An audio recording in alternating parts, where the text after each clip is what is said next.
This is a work of fiction. Any resemblance to real events or persons is purely coincidental. This story is purely fictional and does not promote or encourage any form of violence. Unraveling. Joe looked at his robe. It had already saved him from certain death twice. He needed it to remain functional. Indeed. Undying robes. Haven't seen the like in quite a while. You came to the right place. One mistake while fixing these and they turn into uninteresting robes. Hurry up now, hand them over. It'll cost 10 gold to fix these to perfect health. And I do mean health, not condition. Enchanted gear is alive, if only just barely. The lady pulled his robe off with a surprising amount of force. I see. Please repair them as best as you can. Joe's words were mostly perfunctory, as the lady was already walking away. While I am here, I was wondering if I could purchase a backpack. The lady didn't answer for a few minutes, but came back after tending to the robes for a short while. You can pick up the robes in a couple days. You're smart not to try and haggle. You can't rush art nor cheapen it. About that bag, you can look in the pile over there. I think it was in that pile. It might be that one. Or... She waved at a heap of various fabrics. Joe swallowed and moved toward what appeared to be a mound of everything in the store that was even remotely made of cloth. It took a few minutes, but he found a decent backpack and bought it. I don't suppose you have something like a bag which is larger on the inside, or reduces the weight of what is inside it? Joe inquired, hopefully. Bags of holding were staples in games, and he needed something similar if he wanted to carry much more than a few small trophies. Sure do. I have a few spatial rings. Not exactly a bag, but often better in my humble opinion. Now, sadly, I can't sell these to just anyone. They became restricted after smugglers started using them to bring drugs into areas populated by nobility. Now you can only get one if you are a merchant, have need of one for a legitimate reason, or if a merchant like myself personally vouches for you and is held accountable for your actions. The old lady smiled a toothless grin at him. Feel free to try and convince me, though. Been a while since a customer got frisky. Joe shuddered and glanced around the shop, trying to look anywhere but at the lady, giggling at his discomfiture. Odds and Ends was the name of the place, and also a good way to describe the shop. It was a disorganized mix of items, and if it were a little messier, it could just as easily be called a landfill. What if I were to work for you? I could organize your entire shop and keep it that way perpetually. Perpetually. That's a good one, youngster. I guarantee I can turn anything into a cluttered mess.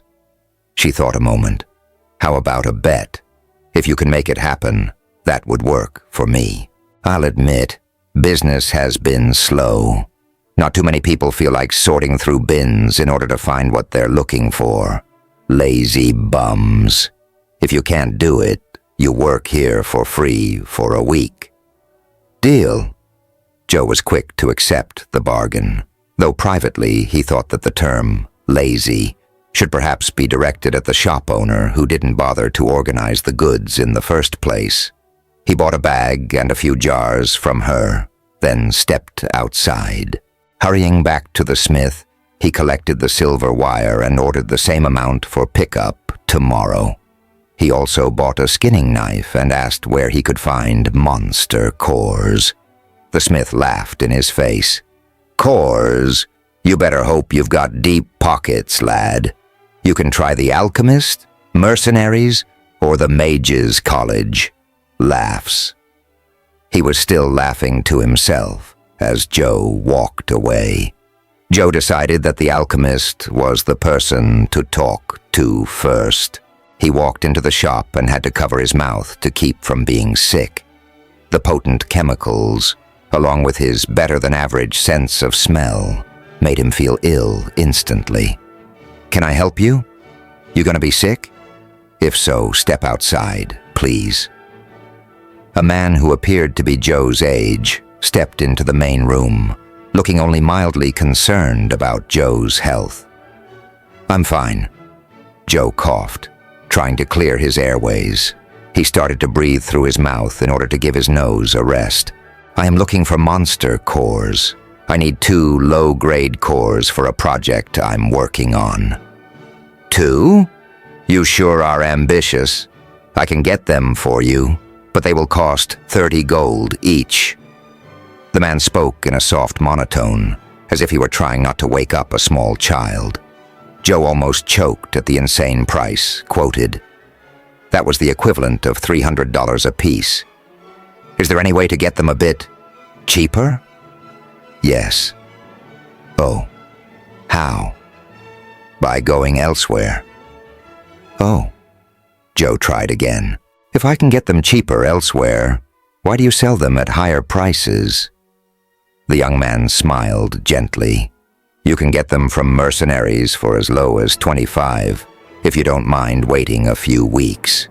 You will need to bribe them if you want to ensure you get your order in a timely manner as well. From the college, you can get them as low as 20 gold, but only if you are a student and have a professor-approved project you are working on. Here you are paying for the stone as well as convenience." "Understood. Why are they so expensive?" Joe sighed and pulled out banknotes totaling 30 gold. He would need to visit the bank again. "You're about to find out." The alchemist handed Joe a glittering gem, and when it landed in his palm, a notification appeared. "Low-grade monster core found. Would you like to convert this into experience points? Current worth, 500 experience points." 500 points? Joe gasped at the gem in his hand. "This is a low grade?" "Yup, the most efficient way to become powerful that has ever been found." The alchemist sighed and looked at the stone longingly. "Of course, there are a ton of uses for them. Spells, enchantments, potions, you name it. Almost all jobs require them to some degree, hence expensive and hard to acquire. Thank you for selling to me." Joe looked longingly at the core one more time and stuffed it into his bag. "I'll be back for the other one tomorrow. I seem to be short on funds." "Wool." The alchemist nodded and returned to work while Joe walked out. Core, wire, and mana were all set. Now, all Joe needed was a zombie brain. He walked over to the guild tavern, only to be met with concern. Tiona walked up to him threateningly. "I couldn't find you at the library. What happened? Where did you go?" "I needed to do a bit of shopping for a quest." Joe looked around at a few people who were bleeding and groaning. "You need to learn how to listen, Joe. You'd think that being in the army would have beat that into you. Hurry up and get to healing." Tiona gestured angrily at the injured guild mates. Joe walked around and healed everyone that needed it, surprisingly getting a notification at the end. Skill increased.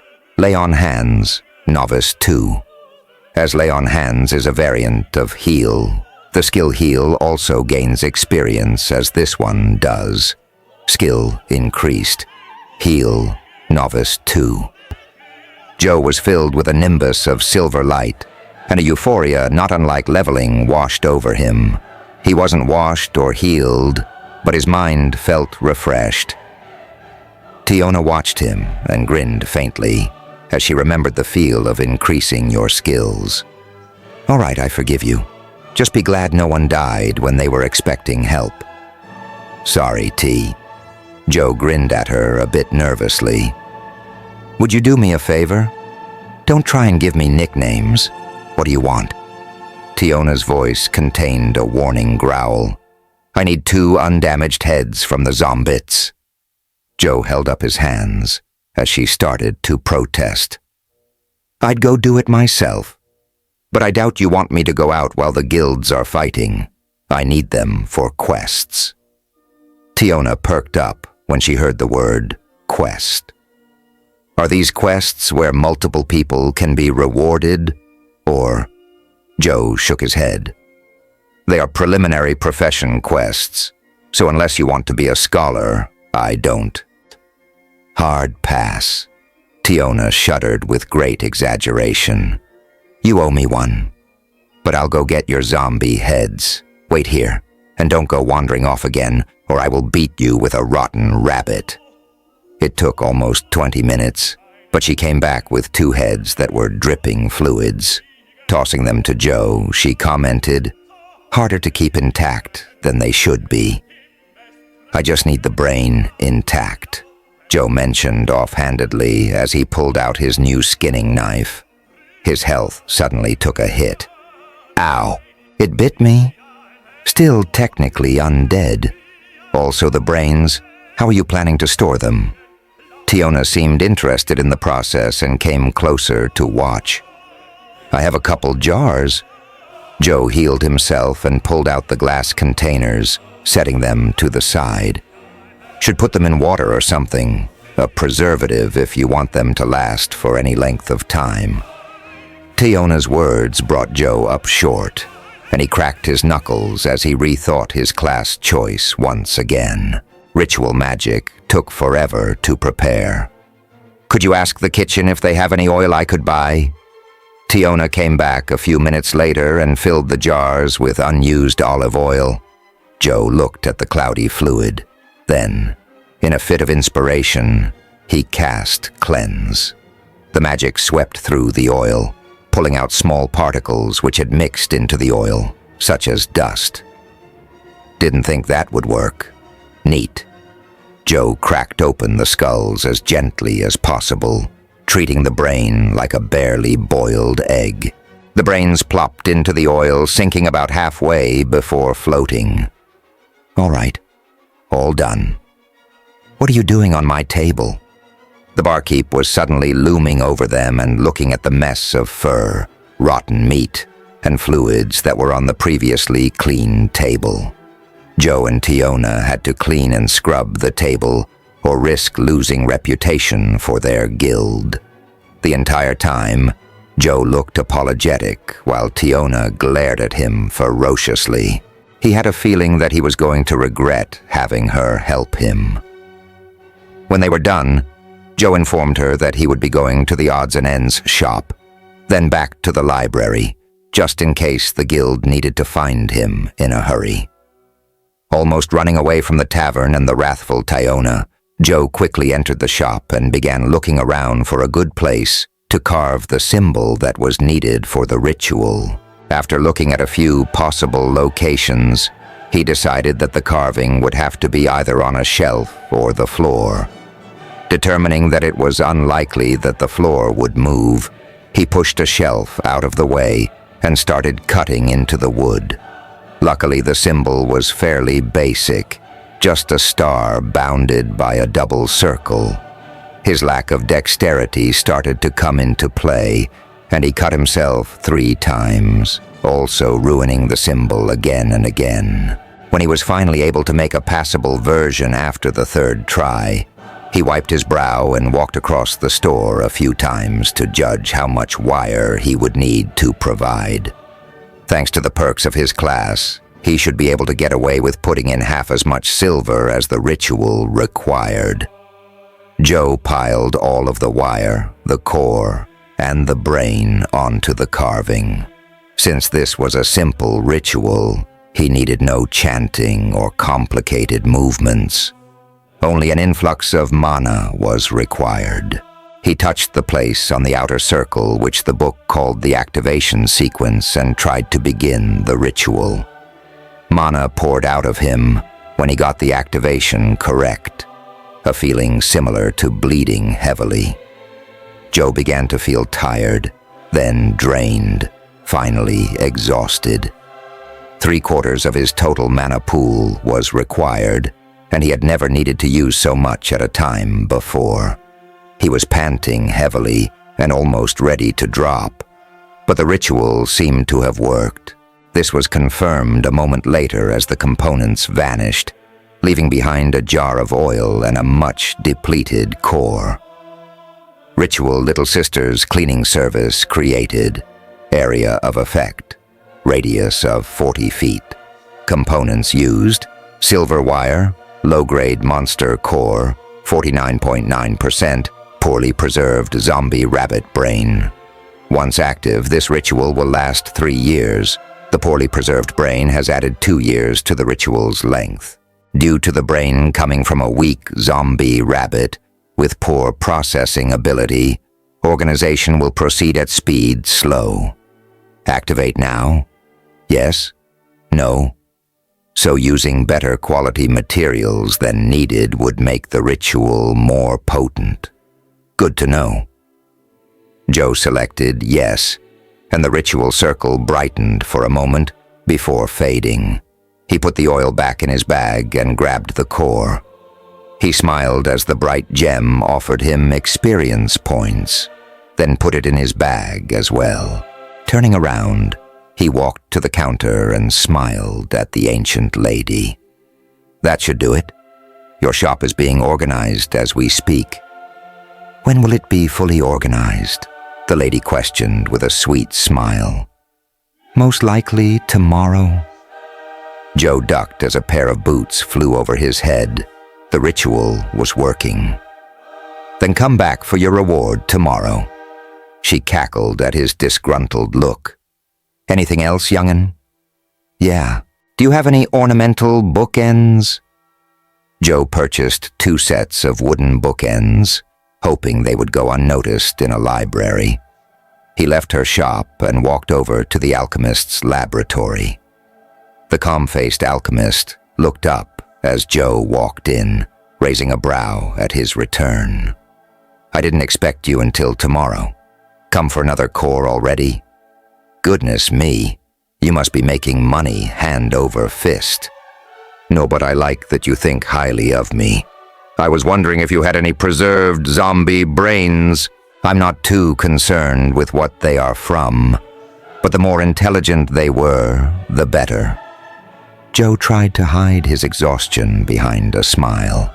His mana was returning quickly thanks to his wisdom, but he was still feeling the physical effects of the ritual draining his mana so quickly. Zombie brains, that is a rare order. The alchemist tapped his book a couple times. He hesitated before speaking. I suppose I have 2 items that may suit your needs, but one of them is held as a controlled substance. That would be the human zombie brain. If a human were to get the contamination in their blood, their race would change to a zombie. This could be bad, as we are in a highly populated city. Not great for business if your customers are trying to eat you. I hope you understand.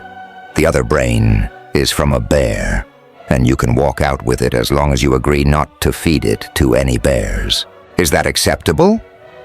The alchemist spoke in a calm monotone, but his words and nonchalance toward a plague of zombies made him seem more than a little deranged. Joe looked at the alchemist in a new light. What would I need to do to use the human brain? So you are planning to use it for something, I have heard that your guild is at war with another. Are you trying to plant this somewhere to wipe them out? There was now a wide smile growing on his face. Start a zombie outbreak in their guild house. Have the guard wipe them out and make them hated by the city to the point they need to disband? He was breathing heavily and his cheeks were flushed. Joe was now a bit concerned for his safety. I need it for a spell, to complete a quest. Oh, no plotting? No dark deeds done at midnight? The alchemist's face returned to its neutral state. Well, I'm sorry to say that it is a restricted item. The brain can't leave my shop.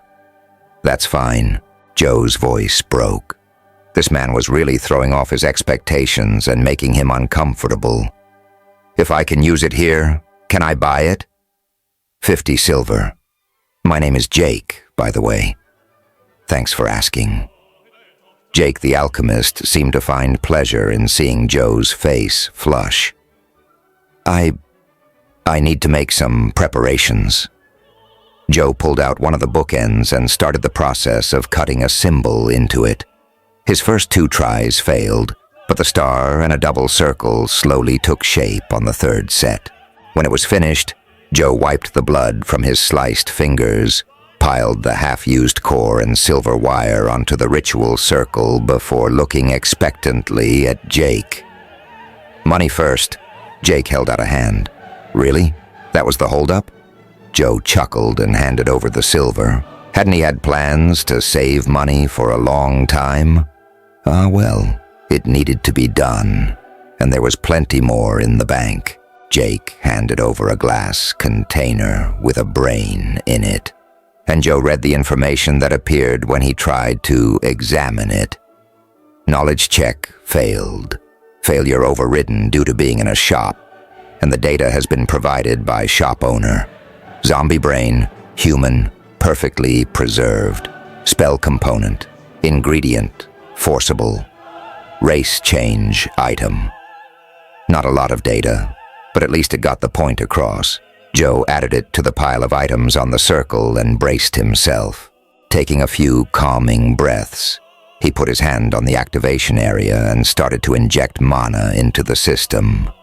Once again, when his mana stopped flowing, all of the items vanished, except for the jar and the core. Ritual Little Sisters cleaning service created. Area of effect, radius of 450 feet. Components used, silver wire, low-grade monster core, 49.9% perfectly preserved human zombie brain. Once active, this ritual will last 16 years. The preserved brain has added 15 years to the length. Due to the brain coming from a strong zombie human with excellent processing ability, organization will proceed at speed, very fast. Activate now? Yes? No? Joe selected no and looked up at a feverishly grinning Jake. Jake tried to act nonchalant, but Joe was instantly wary. So what kind of ritual was that? I haven't heard of anyone creating a ritual since before the human territories were elevated away from the other races. The way your face contorted in agony as your mana was reduced to such a low amount, exquisite. He shuddered, and so did Joe, though for a different reason. It's a spell that cleans a place for years at a time. Joe forced himself to speak. I found the ritual in the library. It said that anyone can create rituals. Is it really so strange? Jake cocked his head to the side. Strange? No. Well, a bit strange. The real question is, how massive is your mana pool? To create a ritual takes vast reserves of power, and the load is usually split between multiple people, is it not? I won't pry for now, but I'm very interested in seeing how your journey progresses. Have a good day. Mine has been very interesting so far. Joe walked out of the shop, feeling like he had somehow made a serious mistake. Chapter 11. The library was just as he had left it. Apparently it wasn't an overly popular destination for the populace. Since travelers were barred from entering without a recommendation, it wasn't particularly surprising that it remained empty for the majority of the day. Nodding at the head librarian, he walked into the book stacks and tried to determine where the center was. Deciding that a rough estimate was the best he could do, Joe placed the bookend on a shelf and selected the activate option. As with the last ritual, a bright light filled the ritual before quickly dulling to obscurity.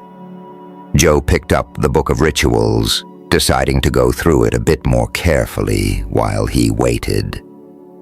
He sat down and just so happened to look up as the ritual began to take effect. Books flew off the shelves, flying to various piles and waiting for their assigned area to be determined.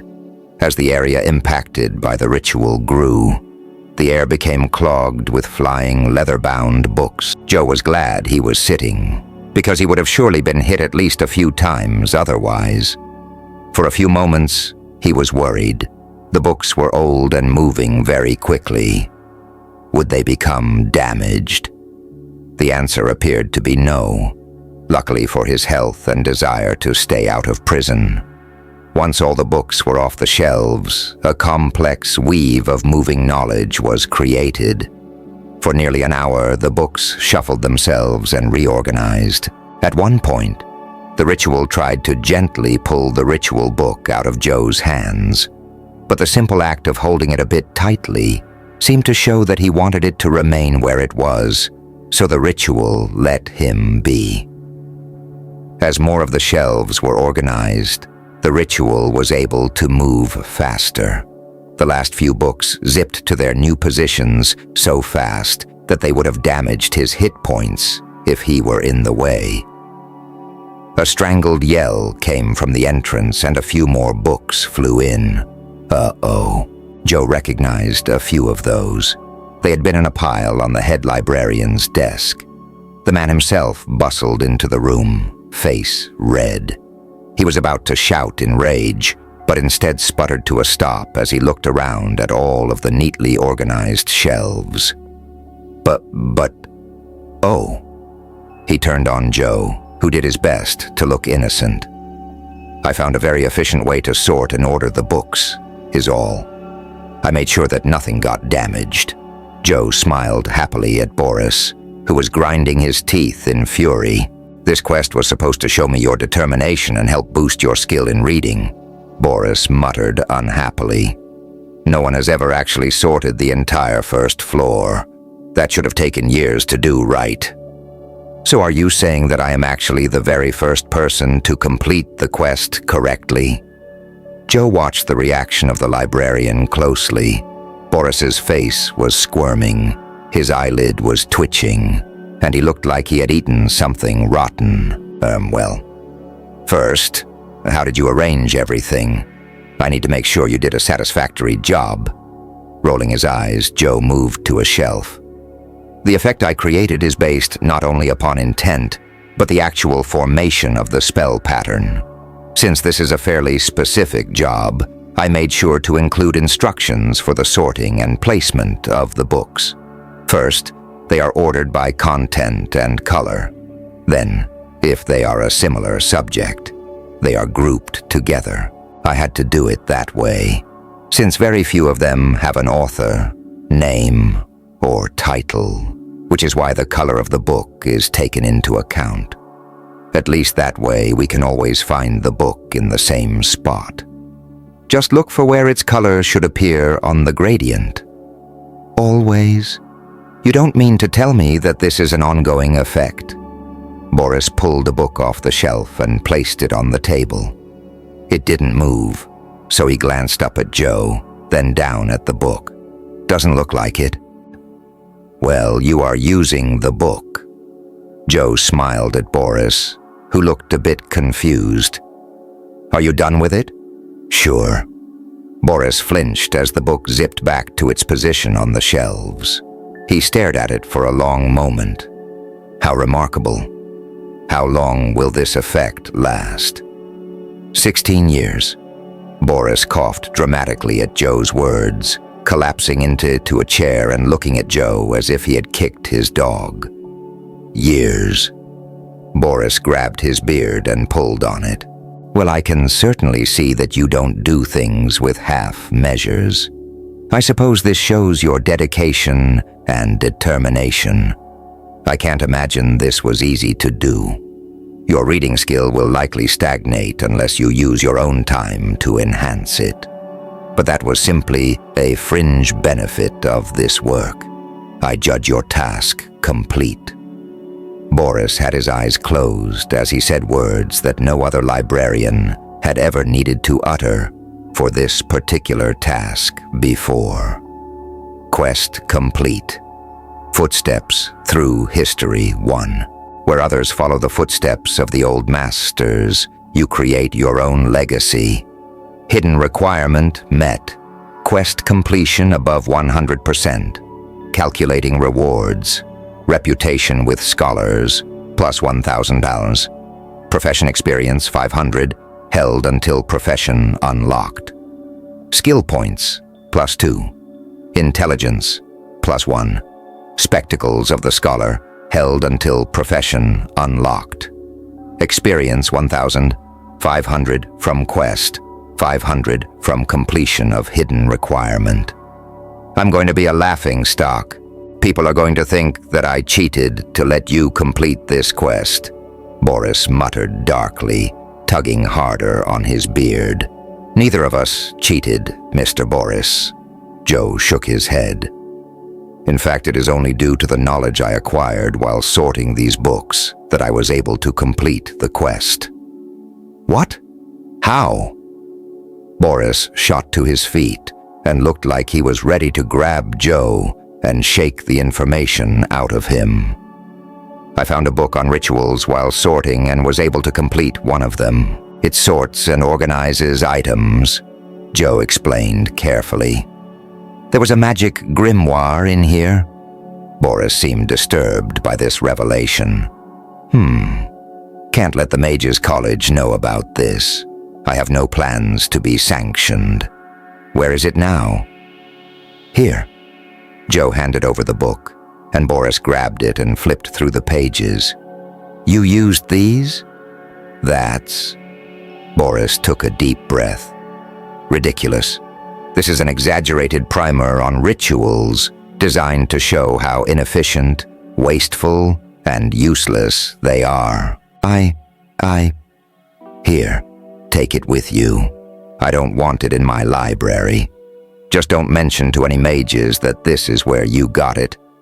They have a strict monopoly on the sale of magical knowledge, even that drivel. Joe looked at the near hyperventilating librarian who was running his hands through his hair. Joe cleared his throat. Well, I was wondering if you had another task for me. Boris looked up, nearly growling a reply. I'll tell you about it, but I warn you, it will be very difficult without having your profession unlocked. You have been sorting through accumulated knowledge, but in order for our profession to grow, so must our collection. Your task will be to return with a work of knowledge that is not already contained within our library. I can't give you many hints, because if I knew where some might be, I would have already acquired them. Quest alert. Footsteps through history. 2. Ongoing. Bring lost knowledge to the head librarian. This can take the form of art, books, blueprints, or knowledge of any type. Quest rewards will depend on the type and importance of your findings. Accept? Yes. No. After accepting the quest, Joe decided that he was ready for bed. It had been a full day, and a good dinner followed by a long sleep sounded lovely right now. He stepped out of the library and started on his way to the tavern. He was surprised by how little his help was needed with the guild war. Joe was under the impression that he would be called upon constantly, as this was supposed to be a war of attrition. Just as he opened the door, a notification appeared, and he was assaulted by a great roar of approval. Every member of the Hardcore's guild is currently logged off, as they are unavailable to complete jobs for the city. All of their contracts are up for grabs, with a 20% bonus to rewards. The city has levied a report against them. The Hardcores have lost 200 guild reputation with Ardania. We won. There was an excessively festive air in the tavern, and though a few groups were appearing with injuries, it seemed that the guild was in for an excellent few days. Joe made his rounds, healing people and making conversation. It was a fun night, but he had no plans to join the others in drinking 2 nights in a row. He eventually went to bed smiling. It had been a long, fun day. The following morning, Joe met up with his party and they set out to hunt wolves. Since they were leaving just as the gates were opening, they would have roughly 16 hours of hunting before they needed to be back in the safety of town.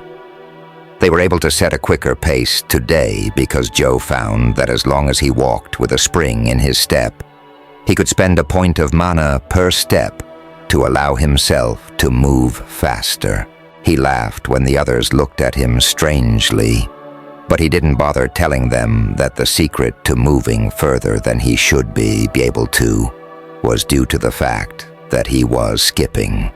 It drained a bit of mana with each step, but it was better than draining his minimal stamina. Everyone was smiling, infected by his cheerful attitude and the fact that they didn't need to worry about player killers for another few hours.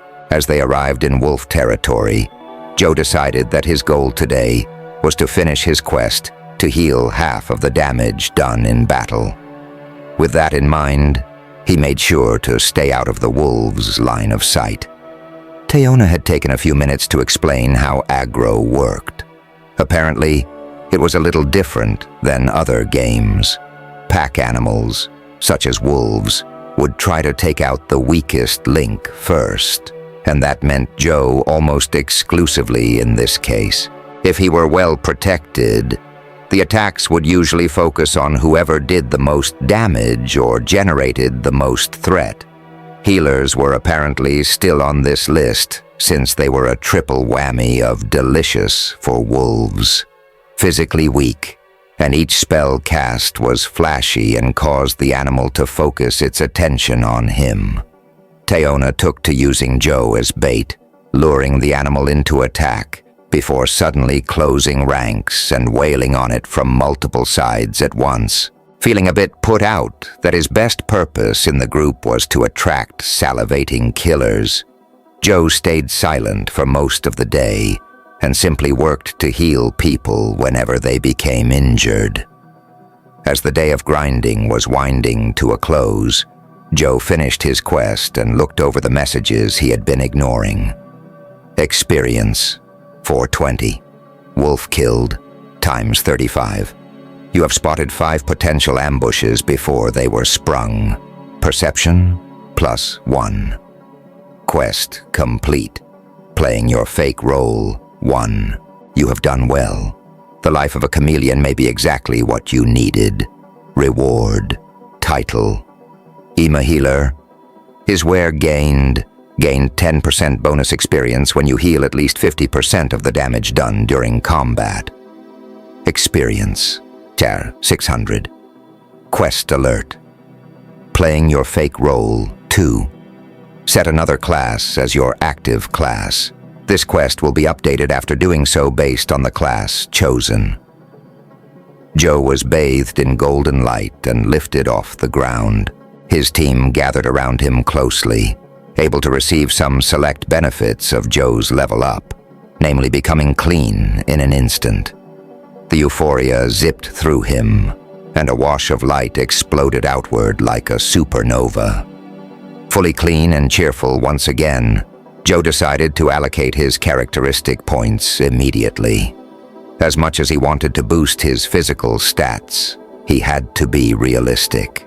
He wouldn't get more points to spend until level 6, and if he tried to balance himself right now, he would fall behind where it was actually important.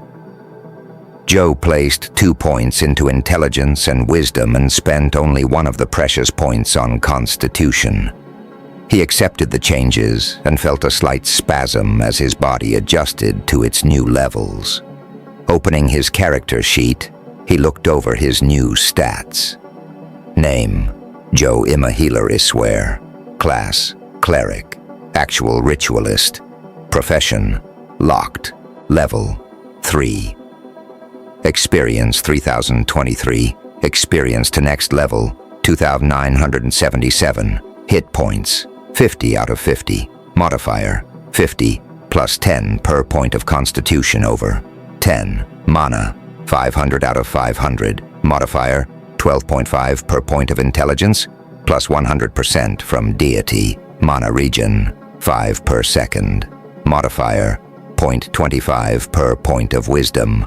Stamina, 50 out of 50. Modifier, 50 plus 0 plus 0. Characteristic, raw score. Modifier, strength, 6. Modifier 0.06. Dexterity 7. Modifier 0.07. Constitution 7. Modifier 0.07. Intelligence 18. Modifier 1 to 18. Wisdom 18. Modifier 1 to 18. Charisma 10. Modifier 110. Perception 20. Modifier 120. Luck 12. Modifier 112. Karmic luck 0. Joe almost started laughing maniacally when he saw how much mana he had. If only he had some attack spells, he could rain destruction upon his enemies for days at a time. The party started merrily on their way back to town. Joe was ecstatic to realize that his mana regen was now fast enough that it refilled just as quick as it was drained when adding his jump score to his walking speed.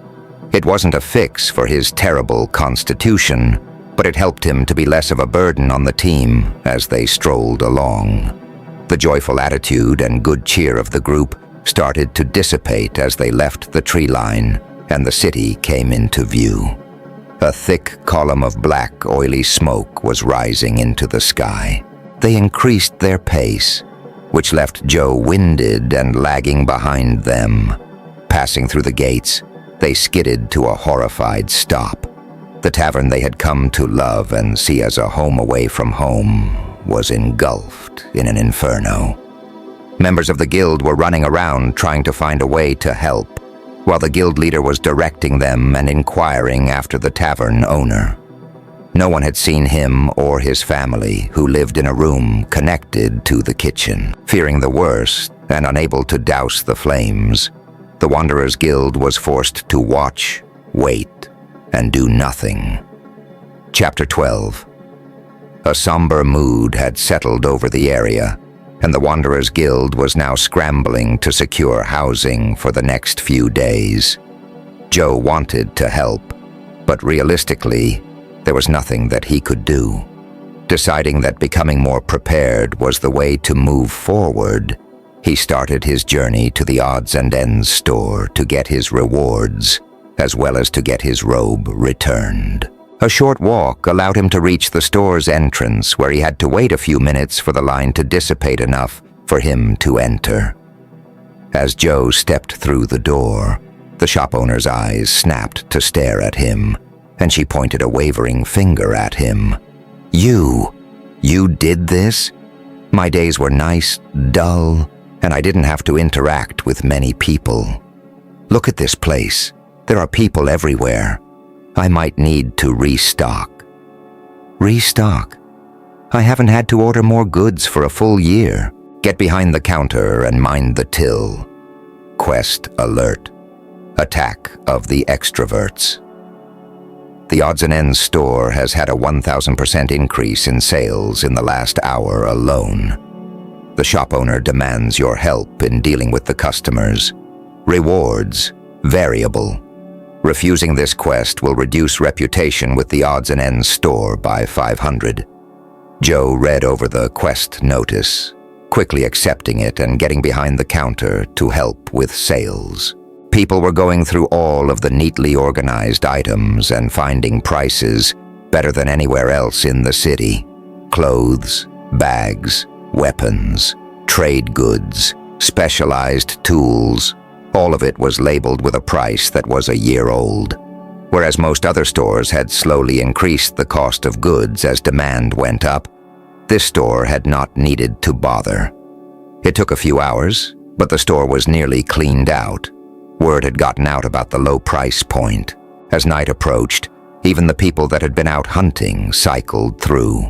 When the store eventually closed for the night, the owner looked around at the few scraps of goods that remained and sighed. I'm just too old to deal with this. This may as well have been a going out of business sale because I really don't have it in me to outfit the place again. You did good work today, thank you. Quest complete. Attack of the extroverts. Experience 1,000. 500 times 2 for unintentionally creating the situation in the first place. Charisma +1. Luck +1. If the owner ever sells her shop, she will sing your praises to the next owner. Permanent 15% discount at this store location. You've made so much money today, though. You were amazing, cutting deals, negotiating like a champion. You knew the price of every single item in here without having to look at a chart or validate the information. Joe was confused by her reaction to this good fortune. You are a good child, Joe. But I don't think you understand. I don't need the money. I'm filthy rich, disgustingly so. I like to have people in here to chat with, to laugh as they dived into piles of gear, see their eyes shine as they found a great deal on rare items. That's all gone now. She seemed terribly sad about this outcome. People would... it doesn't matter. I think I'll find an apprentice, pass some of my hard-earned knowledge on to the next generation. That'll give me someone to chatter away with each day at least. Only thing is, I've never found anyone I can stand for more than a day. You think you can help me out with that? I'd rather they worked to better themselves, but you can tell them I'm looking to quit if you need to. Quest alert. Apprentice to a sage. The merchant sage of the odds and ends shop has decided that it is time to move on and wants to ensure that the shop gets a worthy owner. Find a person willing to become a merchant and send them for tutelage. Reward, variable. Bonus, don't tell the person they are going to work for a sage, and don't let them know they will get the shop upon quest chain completion. Bonus reward, random artifact, rarity item for your class after the person you find completes their chain quest. Joe read the quest, his mouth almost breaking, from the force of his jaw dropping. He accepted the quest and promised that he would find a worthy person. She nodded and smiled at him, handing over a ring and his robe. That'll be 10 gold. Eye twitching, Joe handed over the money and took the items. Looking over the cloak, he smiled as he saw that it was fully repaired. It had beautiful fractal patterns on it, and instead of being a muted gray, the robe was clearly made with various shades of shimmering purple. He frowned in consternation after he equipped the comfortable plush robe. Wait, don't I get a discount now? On anything you buy in the future, yes. We don't retroactively change agreed-upon prices. The old lady cackled at his expression. Ugh. Joe groaned at her. Anything I need to know about the ring? Put it on, she instructed brusquely. It will use a couple points of mana when you put anything in or take anything out. The more intricate the item, the more mana it will use. Uncommon items will cost more than common, rare even more so, etc. Just focus on it, and you will know what to do. It uses mana? How can anyone but a sage or cleric use it? Joe's brow furrowed as he stared at the unassuming trinket. Everyone has mana.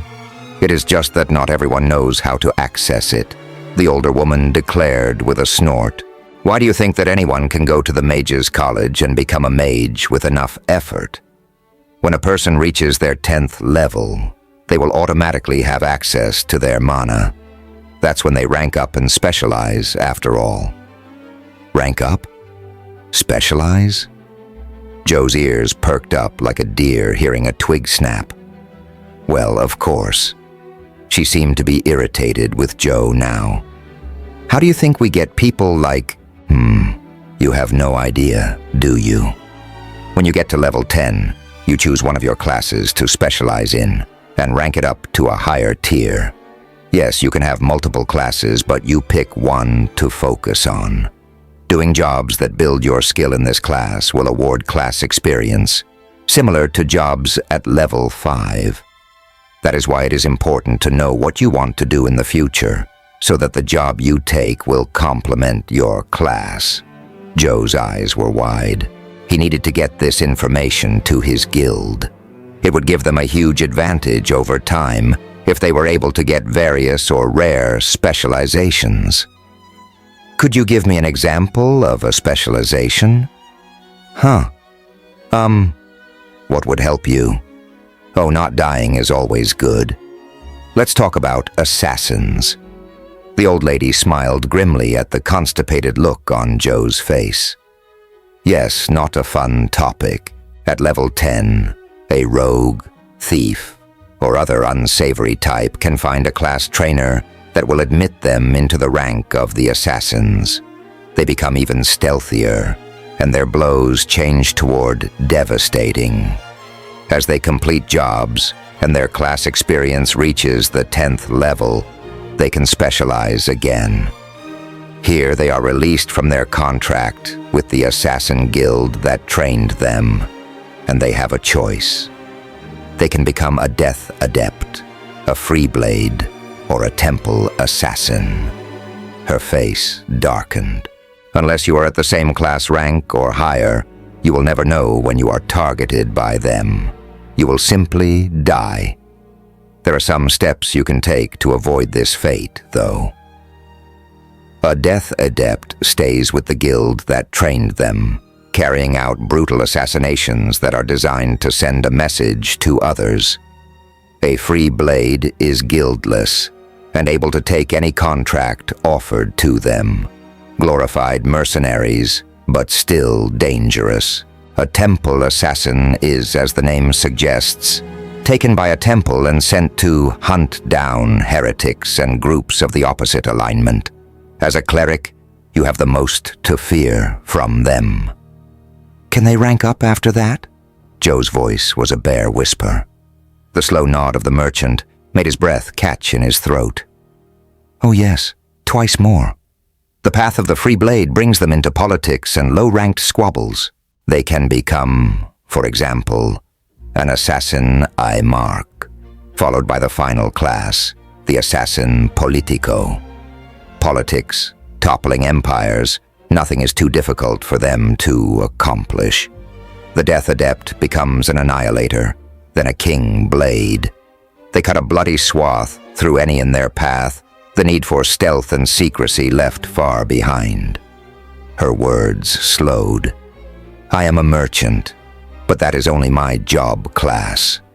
I was an archer, then a seeker, a treasure lord, and am now an arcane loot lord. The point here is that there are so many possible paths to take that it is impossible to know them all. What I have told you is only the tip of the iceberg.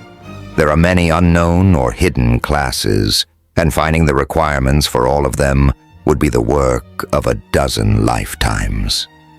Joe digested this information, already trying to determine the best way to progress along his own path. He was the only ritualist, so unless he wanted to do something totally unrelated to his current class, he would need to find a different way to advance other than finding a class trainer. Perhaps. Is there any other way to rank up a class instead of finding someone to show you the way? She gave him a queer look, but nodded. Indeed, there is. There are books, manuals really, that detail the requirements for certain rankings. Some classes are even able to be purchased if you find someone willing to share their secrets for coin. Of course, you can simply fulfill every requirement that exists and pick from the results. Ha! Finding the necessary requirements is how people have their classes in the first place, but there is a reason there are now entire guilds devoted to the process. Very difficult, I assume. Joe grinned at her. He had all the time in the world. Why not find the absolute best specializations? Any tips? Any class rank worth having requires titles, and then better titles. Start collecting those, perhaps. I'd still recommend finding a class trainer, much less time-intensive. She waved at the door. Get out. I'm tired. Joe thanked her and left, only remembering that he had nowhere to sleep as the door locked behind him. Well, dang, he was getting pretty tired as well. It had been a long day. There you are. A voice called out of the darkness. Tiona's face became visible as she walked towards him, looking him over before noticing the shop behind him. "Why am I not surprised that you are here? Trying to get the last good deal of the day or something?" "No, I was working. I had a quest here, even got 1,000 experience for it." Joe grinned at her as her face blanched. 1,000? How do you keep pulling these random quests out of thin air? She motioned for him to follow her. "If I'm going to get to level 10, I'm going to need big, hairy chunks of experience like that." "It's pretty easy," Joe told her. "I just keep asking them questions or offering services until they break down and finally give me a quest or let me do stuff for them. In this case, I organized her shop. There's no real need to fight all the time. This is more efficient. To think, I've been spending days at a time perfecting my skill as a warrior, learning the proper way not to die, fighting people and beasts to perfect my forms when I could just color code a few bags." Tiona rolled her eyes. "Higher levels don't mean much if you can't do anything with them." Joe searched for an answer to that, but had to concede. "All right, fair point. By the way, was there a big open space the guild found to sleep in? I need to talk to the guild leader pretty badly. Just got some great information." "You know, you could just call him by his name." Tiona snickered at him. "Yes, we rented an empty barracks belonging to the city guard. They normally only use it a few times a year." "Perfect." Joe's eyes seemed to glow. "Also, what is his name?" "Really? You joined his guild and didn't ask his name?" Tiona punched him lightly. "It's Aten. He says he chose that name because he is so sexy that every time anyone looked at him, they would see a 10.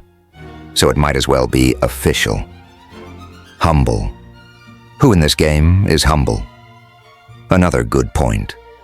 They walked in silence until they got to the barracks and needed to offer a password before they were allowed entrance. Joe walked right over to guild leader Aten, interrupting whatever else he was doing.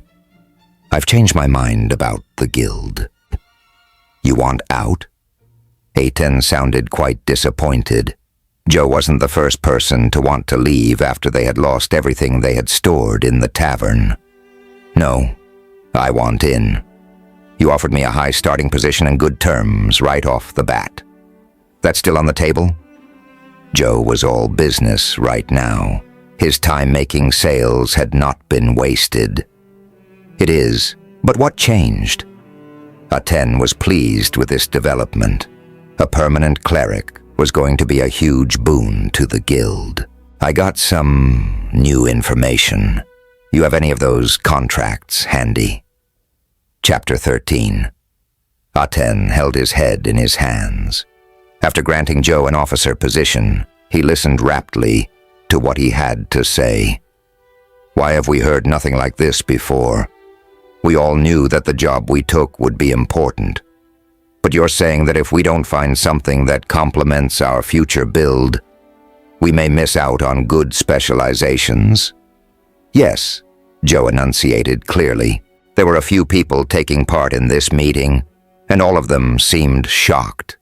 Joe had asked for only trusted officers to hear this, and so many possible classes. Aten was pulling on his hair as he tried to think. "We were led to believe that anything beyond what is being offered by the city was a pipe dream. Joe, you may have just made us the most powerful guild in the game. I don't think anyone has reached level 10 yet, but some people are getting close, like Tiona and I. We need to start searching for these hidden trainers and learning what their requirements are. Now we have a plan, at least. This will help us move forward. This is good." "What about the hardcores?" one of the guild officers demanded. "They burned down the tavern in retaliation. I am almost sure of it. What can we do, though? We kill them, and they just come back." Aten shrugged dejectedly. "It's unfortunate, but if we focus on them, We are just going to fall behind in our race to the top. At least we know why the guards are so frustrated now. They can't really hold us accountable for our crimes. It is going to be really difficult to grind reputation with them, but we need to find a way if we are going to become a noble guild. Joe started laughing as A10's words registered in his mind. The others looked at him strangely, but even when A10 angrily poked him, Joe couldn't stop himself. We? Laughs. We need to get reputation with the guards? Here? The city guards? Yes. A10 seemed exasperated. The cleric hadn't seemed so eccentric when he had invited him to the guild. Maybe his position could be one that didn't require attendance at meetings or interaction with anyone of importance. Getting reputation with the guards is almost impossible because they are so suspicious of everyone. They know that you are trying to get on their good side, and it makes them trust you less. Joe howled with laughter for a long moment. And we need reputation with them? That's one of the last requirements for becoming a noble guild? Yes. And knock it off. A10 growled at him, crossing his arms. Do you have something to say? Show. Laughs. Show reputation. Human guards. Ardenia. Joe managed to choke out. There was a moment of bewilderment, but then all of the people in the meeting got a pop-up. Reputation for Joe. I'm a healer, I swear, with human guards. Ardenia. Current standing, friend. Are you kidding me? A10 shouted indignantly. Friend? You already have friend status with them? How? Who are you? I got it from my very first quest, Joe explained before the atmosphere could go from jubilant to suspicious. As a cleric, I was asked to heal a few guards. I may have gone a bit overboard, and I healed all the guards I could get my hands on. Before I knew it, I had fixed everyone and attained friend status. And there was no way for you to know you should be grinding reputation. Light was glinting from A10's eyes. Joe, as an officer, you are supposed to get your own team. Since Tiona is also a guild officer, you two are not supposed to stay in the same group. I was wondering if you wouldn't mind throwing the leadership position out the window and staying with her team. You have the right to ask for command, but your job would be to help raise our newest people's levels instead of doing your own thing. If you stay on her team, we can put you on special assignment without anyone grumbling. That okay with you? Joe nodded easily. I'd rather be able to focus on my own projects than need to grind with other low-leveled people. You do remember that I have a long-term quest for my deity, so doing my own thing is a must. What do you need from me? Tomorrow, I'd like you to go to the guards and offer your services as a representative of our guild. Since you are friends with them, they should accept that even if they whine about it a little. You are our secret weapon for becoming a noble guild. Can we count on you for that? Absolutely. Joe smiled as the people at the meeting dispersed. A10, can I talk to you for a minute alone? Sure. A10 walked over to his room and motioned for Joe to follow him. After closing the door, Joe turned and gave a hard stare at A10. Guild leader, I need to know if I can trust you. Sensing the serious tone, A10's face turned grim. You can, so long as you don't try to hurt me or the guild. We'll stay on your side no matter what. I keep secrets very well. Joe's eyes searched A10's face for any signs of falsehood. He nodded slowly and sighed through his nose. All right, let's find out how far this trust goes. A10. It took me a few days to decide on what I wanted to really do in Eternia. I don't know what my endgame is, but I know how I want to get there. I plan on 100% completion. I want to find every secret, get every achievement, find all the secret quests, and explore every bit of every dungeon. As a part of that, I plan to get any skill I acquire to the maximum sage rank. I mean, good luck with that, but that'll take years. It also isn't much of a secret that you want to get more skills. We all do. A10 waved his hands uncomfortably. Right. Well, I may be a bit further ahead than you know. Remember, not a word about this. Joe opened his status screen and looked at his skills. He had 12 unused skill points, and one after another he began assigning them to his jump skill. 8 points later, the skill reached 60 and he was asked to confirm his decision. He smiled and pressed yes. New skill tier achieved. Your jump skill has increased to Master Level 0. Your dedication to a single aspect of yourself has inspired you to climb to new heights, or in this case, jump to them. You are able to find the magic in motion, the power in leaping, and the freedom of falling. Skill updated, jump around. You have jumped so much that it is now a natural part of you, and adding your jump score to basic actions now no longer costs mana. You are now able to add your jump score to more esoteric actions, though this may have detrimental effects if you jump to conclusions. Skill will be lost if another player's jump score becomes higher than yours. Guild alert. A member of this guild has achieved mastery over one of their skills. The Royal Court has taken notice and grants an additional plus 1,000 reputation to your guild. Lost if player leaves guild. Though A10 could only see the last message, his eyes were round and unfocused. You got a skill to master already? You've been playing for like 3 days. I've gotten a bunch of skill points from completing quests around town, and I got to the expert rank because the hard course forced me to jump off a cliff, and I just so happened to survive. Oh right, the skill I mastered is jump.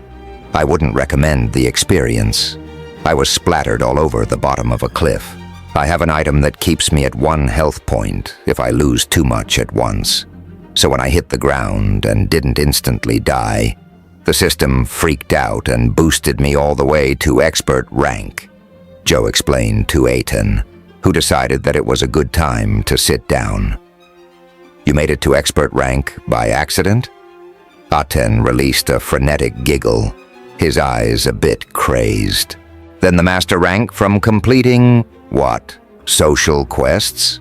Your jump skill, you say? Have you ever actually just jumped? Just the once? Joe was starting to feel uncomfortable, but then he began thinking about the situation and failed to hold in laughter. He was a master jumper, having only jumped a single time. Soon, both of them were laughing, but Aten was the first to come to his senses. All right, this is just absurd. Any other skills that are off the charts for no good reason? Aten looked closely at the cleric, hoping for more ways he could benefit the guild. My next highest skill is heal at novice rank 2, Joe informed the guild leader. Aten's eyes crossed. You have a master rank, and your next highest has barely increased at all. Ugh. All right. Well, I guess this doesn't really change anything. I still need you to work with the guard, and I will still work to make sure you are happy in the guild. I'll do that for anyone, though. Go get some sleep, and thank you for letting me know about you. I'll try to think of some way to make the jump skill useful to us. Good night, boss man. Joe waved and left to find his bunk. A vivid nightmare about falling was his only memory from sleeping when he woke up the next morning. He was extra groggy as he stumbled to the kitchen, and when he finally found breakfast, all he wanted to do for the first 10 minutes was drink coffee. After the first cup went down, and the second was half gone, he allowed his eyes to creak fully open. Tiona was sitting across from him, a smirk on her face. Not much of a morning person? She cheerfully chirped while chomping into a bagel loaded with salmon, various vegetables, and cream schmear. Joe grunted a few unintelligible words, finally mustering up the energy to speak properly after another long drink of his steaming beverage.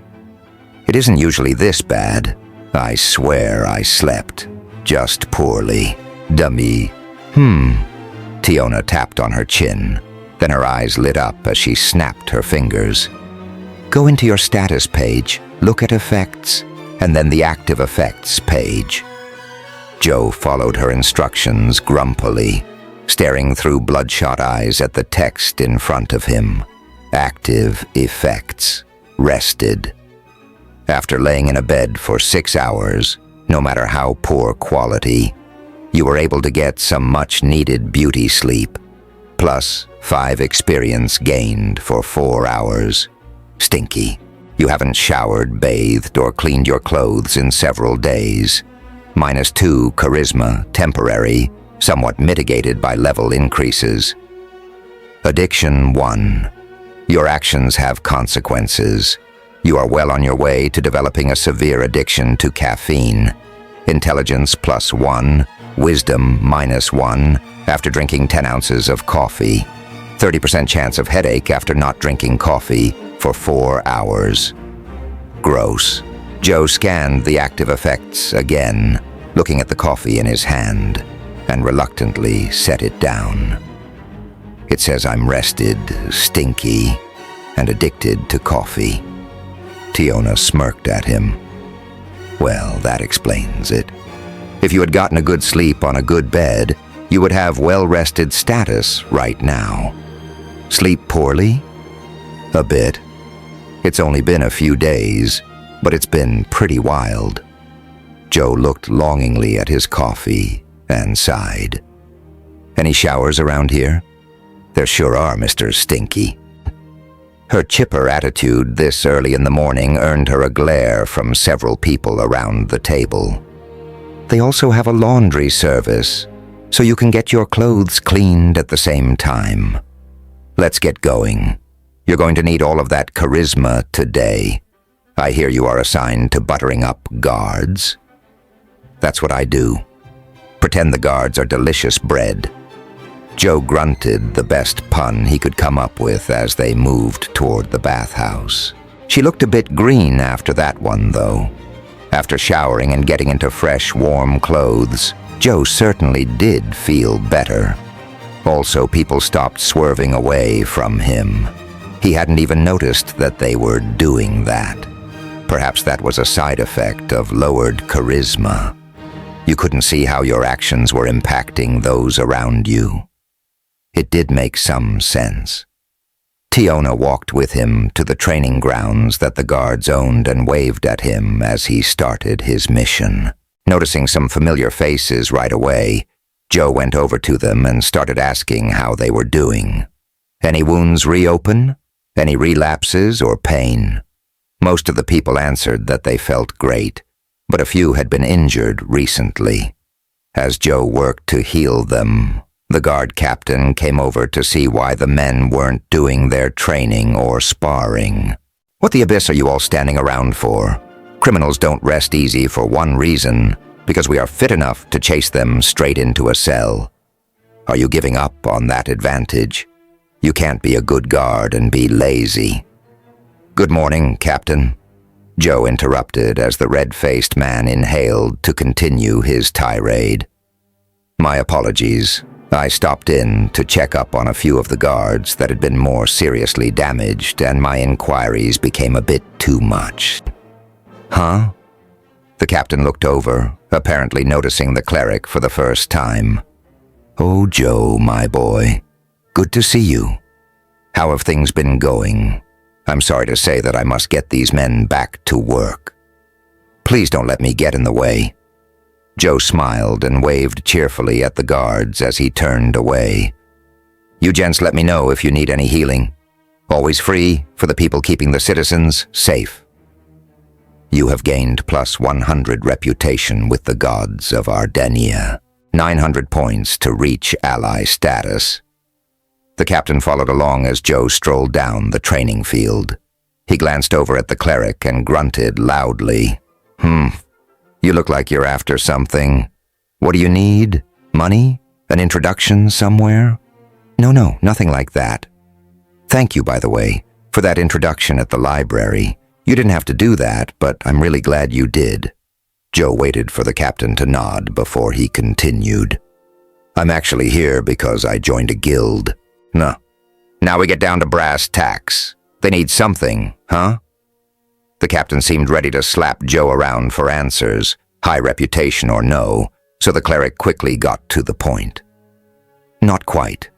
They are hoping to become a noble guild, and to that end, they are trying to find ways to help out around the city. They seem to think that if they can make the city a better place, it will reflect well on the guild. All they asked me to do was what I am happy to do anyway. Go around healing anyone who needs it. The only stipulation was that I mentioned that I am an officer in the guild. Something about me being a good example of their upper echelon. Joe's smile widened as he got a notification informing him that his charisma had increased by a point. You travelers sure do have some strange ideas. The captain was rubbing his chin. You'll heal anyone you say? I feel like this is going to be interesting, but yes, is something wrong? Joe was watching the captain as he struggled with some internal debate. All right, come on, follow me. The captain marched toward the small jail that they had in the area. Really, it was just a holding pen under a small fortification where suspects were held until being sent to the dungeons. They walked along until they came to a small cell. The captain opened the door and waved at a heavily bruised and bleeding individual on the stone bed. Many of my lads wanted this man to be left to his fate, but if he dies, he won't have been punished enough for my liking. He's a traveler, and you all keep popping up no matter if you die or not. Quite disconcerting, really. This one is the leader of a guild that we suspect burned down a tavern in town. If he dies, he has served his time. If he lives, he gets sent to a punishment dungeon that the kingdom runs to hold criminals like this. We are able to change his bind point by force, and even if he dies, he will come right back to the dungeon. No escape until time is served. The captain motioned to Joe. Up to you. There are dungeons around here. Joe stopped that thought and stepped into the cell, looking at the man on the ground. Under the bruises and crusted blood, he recognized the leader of the hardcores, head shot. Joe smiled a grim smile. Cap, I'd be more than happy to make sure this man serves his time. He tossed me off a cliff recently. He stepped forward and healed the crumpled form to full health, then used cleanse until he was sure that Headshot didn't have any poison in his system. Skill rank up. Heal. Novice 3. Healing only people you like will slow down your understanding of how to heal. Heal everyone and everything. Need practice healing. Find a prison, church, or a hospital. Note: healing to increase the time a person can be tortured will negatively affect alignment. That should do it. Joe stepped back and looked at the still form on the bed. Anything else right away? The captain was still looking at Headshot. He isn't waking up. Are you sure he is fixed? Joe didn't know how to describe the man being away from his console. He is fine. This is a traveler thing. He is meditating in hopes of resurrection. I bet that he will be awake and furious within 3 hours. Maybe have him transferred by then. He has already been sentenced. Good call. No resistance this way.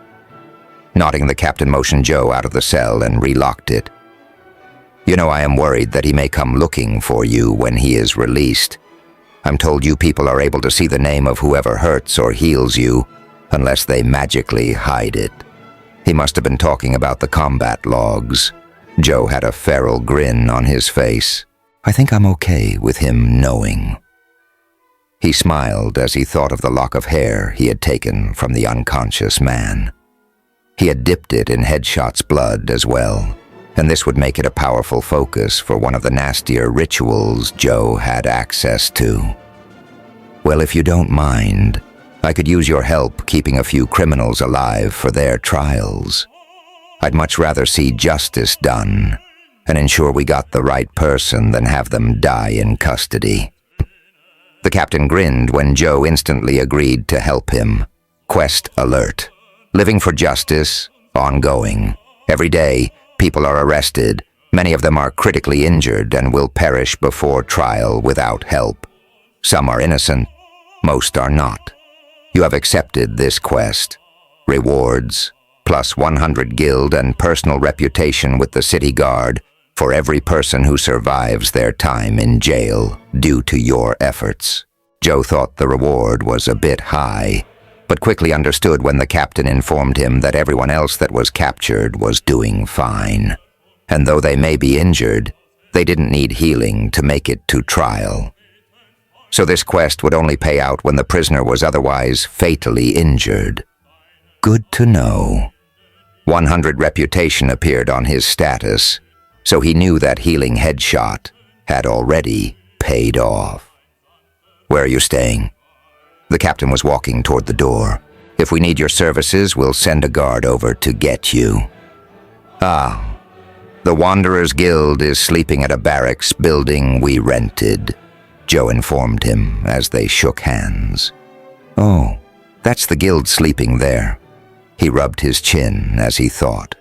Well, since you are doing work for the city, I suppose we can get you qualified for a discount. Tell your guildmaster that we can knock off, say, 10%. Whoa, thank you, Joe exclaimed happily. It was good to be useful to the guild. Small benefits like this would help to increase his standing, especially with whoever was in charge of the guild finances. No thank you, cleric. While most of the time we only haul in true filth, there are innocent people that you might save here. This is the least I could do to repay the favor. We'll let you know if we need you. The captain waved him off and returned to his duties. Chapter 14. Joe returned to the guild, getting a look from Atten as he walked in. Joe, weren't you supposed to be working with the guards all day? I have good reason. Joe threw his hands into the air in a classic surrender pose. I have secured an ongoing quest with them. They will come find me whenever they need my help. I also come bearing gifts. I got us 100 guild reputation and a 10% discount on renting the barracks. Aten tried to keep his face straight, but couldn't hold back his smile. All right, fine. Dang it, fine. It took you an hour to get the same amount of reputation we did in a week. Tiona hasn't left yet, so if you want to get out and do some fighting, now would be a good time to let her know. Thanks. I'll go find her. Joe walked toward the gates and only had to wait a few minutes before Tiona and the party appeared. Joe! Tiona glared at him. Look, I know that fighting is more fun, but Aten gave you a mission. Mission complete. Reporting for grinding. Aten sent me. Joe saluted with his tongue out as he joined the party and they started walking. Where to today? Good to see you, man. Dylan cheerfully pounded him on the back. You have good timing. We're fighting wolfmen today. Think werewolf, but a wolf standing upright, not a human turning into a wolf. They use poisoned weapons and are usually traveling with a pack of trained wolves. Wolfmen are much stronger than regular wolves and direct their pack during combat. Level 7 enemies, so watch it. Dang. Joe took a moment to digest all of the information. Should I really go with you? I'm only level 3. Chad decided to be the one to answer. I think you'll be pretty valuable on this mission. You can heal, and if my cured hangover was any indication, you can also get rid of poisoning. I can. But it is still ranked at Novice 1. I'm not sure how well I'll do trying to fight a level 7 attack, you know." Joe chuckled nervously as the others shrugged. "Gotta get practice to level it up, right?" Dylan hefted his shiny new shield. He seemed to have finally resigned himself to becoming a tank. "Just hang out behind me, and it'll be fine." Crossing the rabbits' territory was simple. It seemed that there were very few remaining in the area. Apparently, they had almost been wiped out by the zombits before the humans had rallied and went out to slaughter the fluffy abominations. The event had yet to conclude. It seemed that there were zombie rabbits somewhere in the area that no one could find. Crossing the fox zone was a bit rougher. The foxes seemed to be starving and did extra damage due to their savage hunger. Instead of biting and clawing, followed by a swift retreat like normal, they would latch on and try to tear off a chunk of flesh to munch on. Joe had to heal Dylan a dozen times before they got to the edge of the wolf zone, and the tank was complaining bitterly about his new role. 18 foxes had died so far, almost 50% more than they normally even saw during an outing. Joe was secretly pleased since he had gotten not only some experience from the foxes, but also gained an experience multiplier from healing Dylan as they went. Experience 216, starving fox times. 18, 8 per fox times, 1.5 for healing during combat. This includes a bonus from title, as well as points for combat healing. Gleefully planning how he would use the skill point from his next level, Joe almost missed his step. Catching himself on his shield-bearing teammate almost made him fall as well. Dylan was already a little worked up from being bitten several times and snapped at Joe. "Hey, come on, man. Watch where you're going. I don't need to be falling on my face and provoking an attack of opportunity from some random mutt." "Geez, sorry, buddy. I was looking at a notification."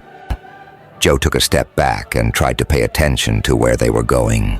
He started looking around with interest, and his high perception began highlighting details for him that he wouldn't have seen before. Paw tracks that crossed their path, a wet spot on a tree trunk that some animal had marked, and eyes near the ground that reflected a bit of light. "Wolf there, 10 o'clock. He's blending in with the forest floor pretty well." Chad swiftly drew and released an arrow at the wolf. It yelped, then ran at them in a fury. Dylan braced himself with an ugly mutter about needing to buy heavy armor, but to his relief, the wolf didn't even make it to them. Their final party member came out of seemingly nowhere and slammed his daggers into the wolf's side. It fell with a whimper, and the rest of the team circled up while they looked for any extra wolves. Joe looked at the forgettable face of the rogue. Why hadn't he ever talked to him? "Hey, sorry, I didn't catch your name." The rogue looked over, waved, and then continued observing their surroundings. Joe noticed that his facial expression didn't change. "Guess," Dylan told him, as a snarling ball of fur and fury approached them. Shadow? Killer? Sneaky one?" Joe laughed nervously as a drooling wolf drew closer. "No, her name is Guess," Chad informed him. "She's playing a male character in-game, but we know she's just drag surfing. Guess is using an old VR helmet with a mental keyboard, and we are pretty sure she has a broken microphone because she never says anything." "I do too." The voice coming from Guess was androgynous and mechanical, and while it seemed to match the body, there was no real tonal inflection. "Yeah, you type it though. You don't actually say anything.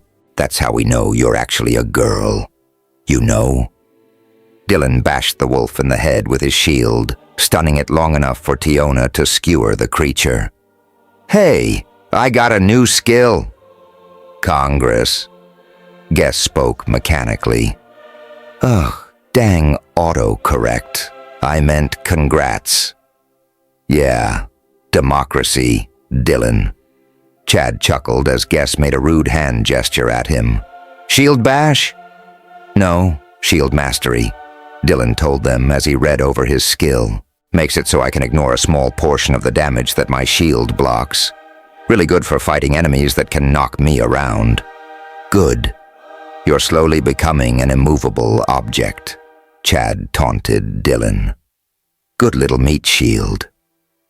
Maybe I accidentally miss blocking the next wolf that jumps at you, Dylan mused loudly. Enough. We're burning daylight here. Tiona took command as the group started to roughhouse a bit until we can find a way to survive outside at night. You all need to keep moving at a good pace. The quest is for 10 wolf men, and we haven't even found one. Oh, right, Joe.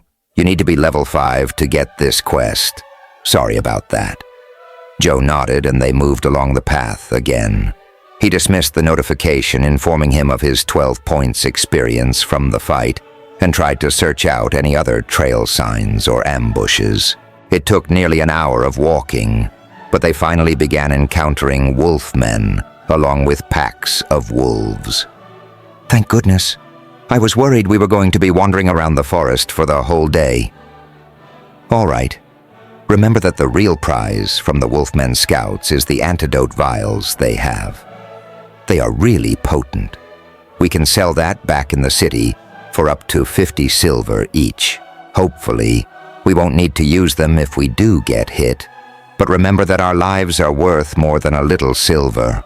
I wouldn't like to lose 1,400 experience today. Tiona made them get into position. That much experience loss? Joe muttered to Dylan as Chad lined up a shot. Yup, 200 per level. Unless you were killed by another person, then there is no experience loss. Dylan tried to keep his voice low. Joe got a bit miffed when he realized that the hardcores hadn't cared about getting red names when they planned to kill him. They had just wanted him to jump, so he lost experience. His ruminations were interrupted as howls rang out. Chad had missed his shot, targeting the head, only hitting the scout in the arm. 3 wolves raced toward them, while the wolfman lifted a thin javelin. Chad quickly fired another arrow, but his target's reflexes were excellent. The scout dodged the arrow and threw his javelin, which was dodged just as easily. Dylan stepped forward and thrust out his shield, knocking over one of the charging wolves. The other 2 moved around him, one biting his leg, while the other engaged Tiona. Tiona's version of training with her sword was designed to control the flow of battle, and making your enemies attack where you wanted them to was a key component of this path. She swung in specific patterns and chopped brutally and effectively as the wolf moved into the desired position. Its head fell to the ground, cleaved off in one efficient strike. Guess was already engaging the overgrown mutt latched onto Dylan, and she activated a skill that allowed her to stab 4 times in a blinding flurry. Whimpering, the wolf tried to retreat, but Dylan reared back and stomped heavily on it, breaking its neck. The final furry beast was back on its feet as the wolfman jogged closer, and it lunged at Dylan. The powerful warrior was thrown off balance and tackled to the ground as the snarling wolf landed on him. Dylan struggled mightily and was just barely able to keep the flashing teeth away from his neck. But then the animal changed targets and tore into his face and shoulder with deep, terrifying brutality. Another javelin flew through the air, finding a home in Chad's foot. The battle had devolved to a brawl, and even with Guess stabbing her daggers into the wolf, it clung to life, and Dylan tenaciously. Tiona suddenly bellowed, then imparted a devastating kick to the wolf. It landed on the ground in a poor position before weakly trying to roll back to its feet. But Guess had already landed on its back and was stabbing it repeatedly. The canine dropped, and this time stayed down. As Tiona and Guess closed in on the Wolfman's scout, Joe dropped down next to Dylan and started pouring healing magic into him. By the time he finished healing the man, the battle had come to a close. "Dylan, the next time you face off with a wolf, you don't need to be so literal about it." Joe chuckled at the sour look the man sent his way. Chad dropped to the ground, panting heavily and pointing at thick black lines that were tracing their way through the veins on his leg. "Help!" "Oh dang, forgot about that." Joe rushed over to the fallen archer, pulling out the javelin and healing the open wound. He activated Cleanse, and a spout of water drilled into a vein. Wincing, he apologized. "Oops, should have left that wound open a bit." "Don't care. Please stop poison," Chad gasped.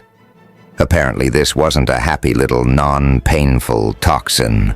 Joe poured more and more mana into the process, but his skill level wasn't high enough to negate the effects. He was able to slow the spread, but the poison kept doing damage over time.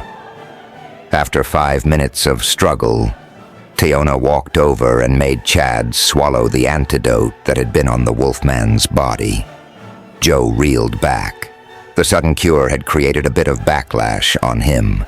He shook his head to clear the lingering pain, and a notification appeared in his view. Skill increase, cleanse. While others hope to get well eventually, you fight the issue at its source. Though you weren't powerful enough to stop this poison, it was not due to a misunderstanding of the human body.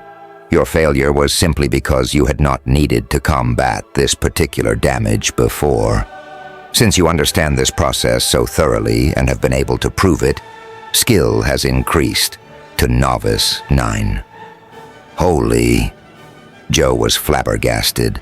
That meant he had jumped 8 skill levels. It was because he used his knowledge of the body to cleanse it? Did that mean if he healed a body carefully, instead of just allowing the power to wash over it, would his skill go higher proportional to his actual knowledge of healing? He just had to demonstrate his skill for the system to recognize it. He was determined to do his best to focus his power the next time someone needed to be healed. "All right, that was a good test run," Tiona announced once everyone was calmed down from the intense fight. "Yes, we lost the antidote, but now we know what sort of fight will be coming our way. Let's work on keeping our formation and targeting together. If we had all been hitting one enemy at a time, they would have died much faster.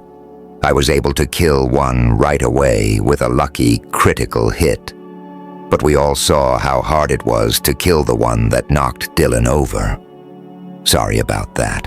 My daggers were too short to penetrate the fur, skin, and any vital points I targeted.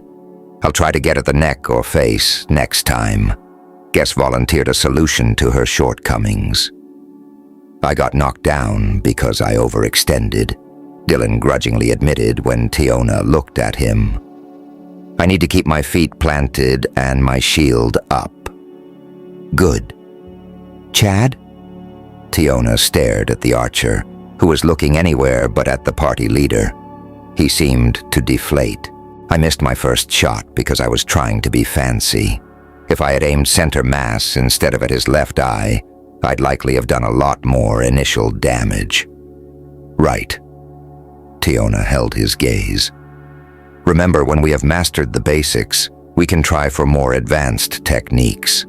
Joe, where did you go wrong?" "Me? I don't know. I thought I was doing everything correctly." Joe looked around at all the mirthful faces. Everyone else knew that Tiona wouldn't like that answer. Tiona's eyebrow twitched. "So you are saying that there was no way for you to improve? All you learned from that battle was nothing. You may have earned EXP, but unless you correct your mistakes, you won't get real experience. Now try again. How could you have done better?" Joe thought over the combat. "I could have helped attack the wolf. Not your job." Tiona cut off anything else he might have said. "I'll give you a freebie, since you haven't done this before. You are way out of position. You need to be in a central location of the group so that you are able to provide healing. You should have pulled the javelin out of Chad and healed him before going to help Dylan. You weren't able to start on Dylan right away because there was a wolf in your way, so you should have done what you could to help in the meantime. Instead, you stood around and waited for the wolf to be out of your way. You need to always be doing something in combat." She thoughtfully paused for a moment. "Also, you need to adjust the settings you are using for your notifications. You are too distracted. Set them to only show when you call them. The importance is high, or you are not doing something else. Doing it like this will also delay level-ups so that you can use the metaphor too at this time. Remember, I expect a proper answer next time." Feeling a bit attacked, Joe nodded sharply and looked away. He adjusted his settings quickly, but before he could get too down on himself, Chad punched him in the arm. They were walking deeper into unknown territory, and the ranger needed another person to keep an eye on the surroundings.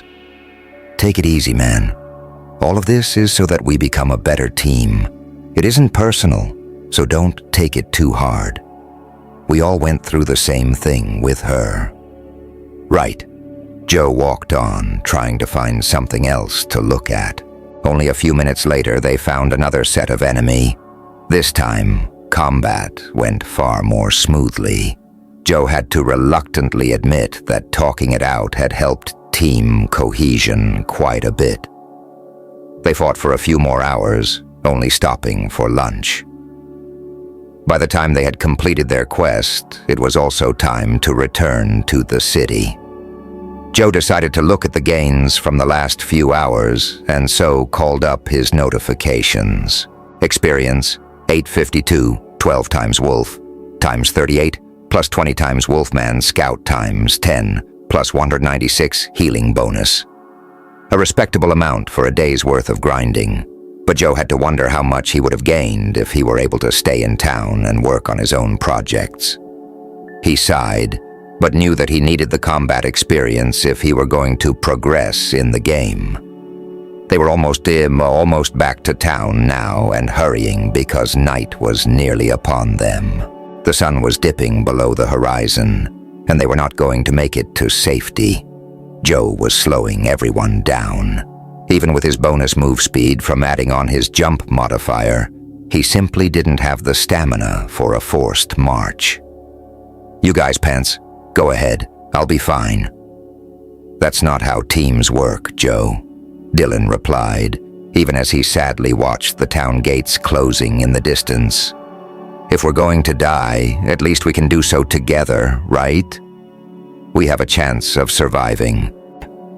Tiona's voice was cool. "We're in rabbit territory, and right next to the town wall. Let's get close and set up camp, putting our backs to the wall. It'll be a long night, but if anyone can survive it, we can." "No one has survived outside at night," Guess muttered robotically. "Then we will be the first and will likely get an achievement for doing so." Tiona scowled at Guess. "Get your rear in gear." Now rushing to find shelter by the wall, they were assaulted on all sides by howling and snarling. For some reason, the others began stumbling over obvious obstacles. Joe suddenly remembered that his class had granted him dark vision, and the fading twilight didn't have a negative effect on his sight. They reached the safety of the man-made barricade, getting into formation. If they were going to successfully survive, it was sure to be a long night. Joe looked across the flat expanse and saw creatures lurching toward them nigh silently, and he waited to hear any indication that the others saw them coming. He growled at himself. Of course, they didn't see the monsters coming. "We have incoming," Joe stated as calmly as possible. "3 big somethings coming this way." He waited for questions about his abilities, but all Tiona responded with was, "Good eyes. Keep watching them and tell us when they're getting too close to ignore." Chapter 15. They're here. Joe's grim words made the others clench their weapons tightly. They seem a bit confused, as if they don't know what we are. If we hit them hard enough, they might scatter. To the other members of the party, it seemed that a large shape was suddenly looming over them. Without Joe's advance warning, it was highly unlikely that they would have been able to muster any defense whatsoever. Dylan braced himself and prepared to take the hit from the monster. It was good that he did so, because a massive paw slammed into his shield with enough force to send him to a kneeling position. The wind was knocked out of him, and he felt the joints of his arms strained to their limits. Luckily, his appendage only bruised heavily instead of shattering like it should have. Coming to Dylan's rescue, Tiona's return strike landed with perfect timing, lopping off the limb that had attempted to savage her subordinate. A high-pitched scream echoed out from the creature, which cut off quickly as an arrow entered the open mouth and tore out the back of its throat. The beast fell heavily, and a pool of blood was pumped out of its severed arteries as the straining heart beat out its last rhythm. "Another on your left, Guess," Joe called over the din of combat. Guess dropped to the ground as a dinner plate-sized paw swiped past her head. She sprang up and stabbed a dagger into the creature's armpit, being forced to leave it there as she tumbled away from another attack. The third creature was hanging back, observing the proceedings with a fairly intelligent glare. Joe was most worried about that creature joining in. Dylan bellowed at the shadow-cloaked creature and charged into it, knocking it to the ground. Guess slashed and stabbed at the beast as if trying to win an award for putting the most knife wounds into a creature without it dying. Sadly, she didn't even come close to setting a new record, as the creature died without another chance to regain its footing. The third beast had crept closer, trying to use the distraction to complete a sneak attack on Tiona. Joe tried to warn her, but she was only able to dig a light wound into it before the furry animal tackled and drove her to the ground. Chad shouted and fired arrow after arrow into the thing, while Guess and Dylan were indisposed. Joe watched as Tiona was mauled by the beast, and her screams pulled him out of his shock. He jumped at the beast, covering the few feet in a flash.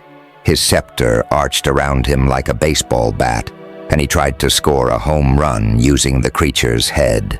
Scepter activates ability, Turn Undead. As zombie is at half health or below. It is disintegrated. The sounds coming from the creature abruptly vanished, as did its body. Unfortunately, disintegrating the body created a flash of light that could easily be seen across the open plains around the city. Joe had no doubt that they would have more unwelcome company soon. He dropped to his knees to heal Tiona, who was just barely holding on to consciousness. Healing water washed over her, and he made sure to try and focus his magic to knit torn tissue together and restore vital fluids in her body.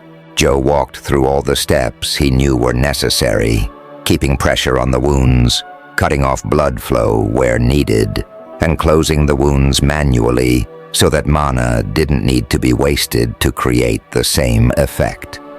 When he stopped to take a breath, a deep gong sound echoed through the silent night. Zone quest completed. Waste not.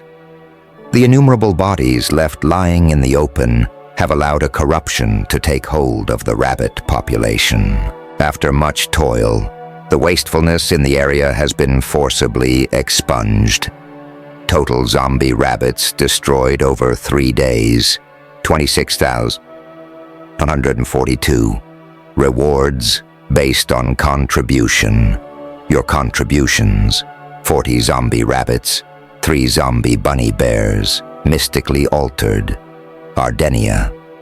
Reputation for a 30, +100 guild reputation with Ardenia, strength +1, constitution +1, and dexterity 1. Participate more heavily in the future to gain higher rewards. Zombie Bunny Bear killed ×3. Experience 150. Skill rank up. Heal. Novice 8. You begin to understand much in the ways of healing. Your treatment of wounds has increased, showcasing your skills. Wow, I got 5 levels in my heal spell, Joe called out in astonishment. Hey, did everyone else get stat points from that quest? I did, Chad admitted energetically. I think everyone who avoided that quest because it was only offering reputation is going to be pretty upset about it tomorrow. We might not be able to see it if we die out here, Tiona reminded them of their current plight. Joe, is there anything you can do? Can you see any creatures? Not very close, but I think we will be having trouble pretty soon. That flash of light wasn't exactly inconspicuous, Joe stated flatly as Tiona regained her feet. There was a soft tinkling sound as something fell off her and onto the stones. Joe looked down and saw a gentle blue light emanating from near his feet, a monster core. He scooped it up and saw the standard notification asking if he wanted to convert the core into experience. He dismissed it out of hand and smiled. There actually might be something I can do. Taking a swift look around to check if any enemies were closing in on them, Joe then pulled his book on rituals out of his ring and started flipping through the pages. He began muttering as he looked, causing the others to stare at his silhouette. Blood boiler, leaden footsteps, overburdened back. Here, predator's territory. Joe looked through the requirements, nodding as he rummaged through the components he had stored in his bag and ring. Why didn't I think of this earlier? Oh, right. Cores are flipping expensive and hard to find. Okay, red pepper, wolfsbane, mint, crushed amethyst, pure salt, iron shavings, orange kyanite, 3 ounces of mercury, and... He looked around and tried to estimate how much room they would need. 2 ounces of silver wire should do it, 900 mana investment, so 450 for me. Optional healing potion, sure. Highest level person's genetic material for strongest setup. Teona, most likely. Double circle around the group. Guys, I need someone to draw a double circle around us. Teona, I need some blood or... Oh, I'll just use what's all over the ground. Perfect. Joe, what are you babbling about? Dylan inquired, as Guest shrugged and began cutting into the earth with the hilt of her dagger. Quiet. I'm being magical, mysterious, and useful. Joe plopped all the items he needed into the pool of blood where Teona had lain and arranged them in the mystical order shown in his book. Once he saw that the second circle was finished, he began a short chant while pouring mana into the ritual. His chant came to an end quickly, but the outpouring of mana continued, straining him to his absolute limits, nearly collapsing as the components dissolved into the air and swirled around the group. Joe struggled to activate the ritual. He dropped to the ground, entirely exhausted as the monsters that had been creeping closer came to a halt. Ever so slowly, the things that went bump in the night shuffled away. A notification appeared in front of everyone in the circle. You are standing within the effect of Predator's territory. Since the blood from player Teona was used as a component, all beings to level 18 will be frightened away. Any beings above level 18 will be drawn to this area and attack to assert their dominance. A healing potion was used in the construction of this area. If you sleep here, you will leave well rested after 4 continuous hours of sleep. Wounds will heal twice as fast while relaxing in this area. Time remaining, 7 hours, 53 minutes until territory fails. Then, what is this? What did you do? Tiona was incredulous at the effect, and the entire party was now looking at Joe. Hello, I'm amazing. Joe winked at them, but no one laughed. Oh, right. It was dark. That's the reason for sure. It's something I found in the library. Rituals are a type of magic that anyone can use, but they are stupidly expensive and mana-intensive, since I am basically a human nuclear power plant for mana. I feel like it is the right type for me to learn. Pretty much only utility spells or a long build-up for damage-dealing spells. Can I look at the book? Dylan tried to read it, but handed it back right away. Right. Dark out. Sorry, can I look in the morning? Sure thing. You could make a killing with these mobile shelters, though. You created a way to be outside of towns at night. Chad's eyes were practically cartoon dollar signs as he said this. Joe was already shaking his head as Chad spoke. Not really.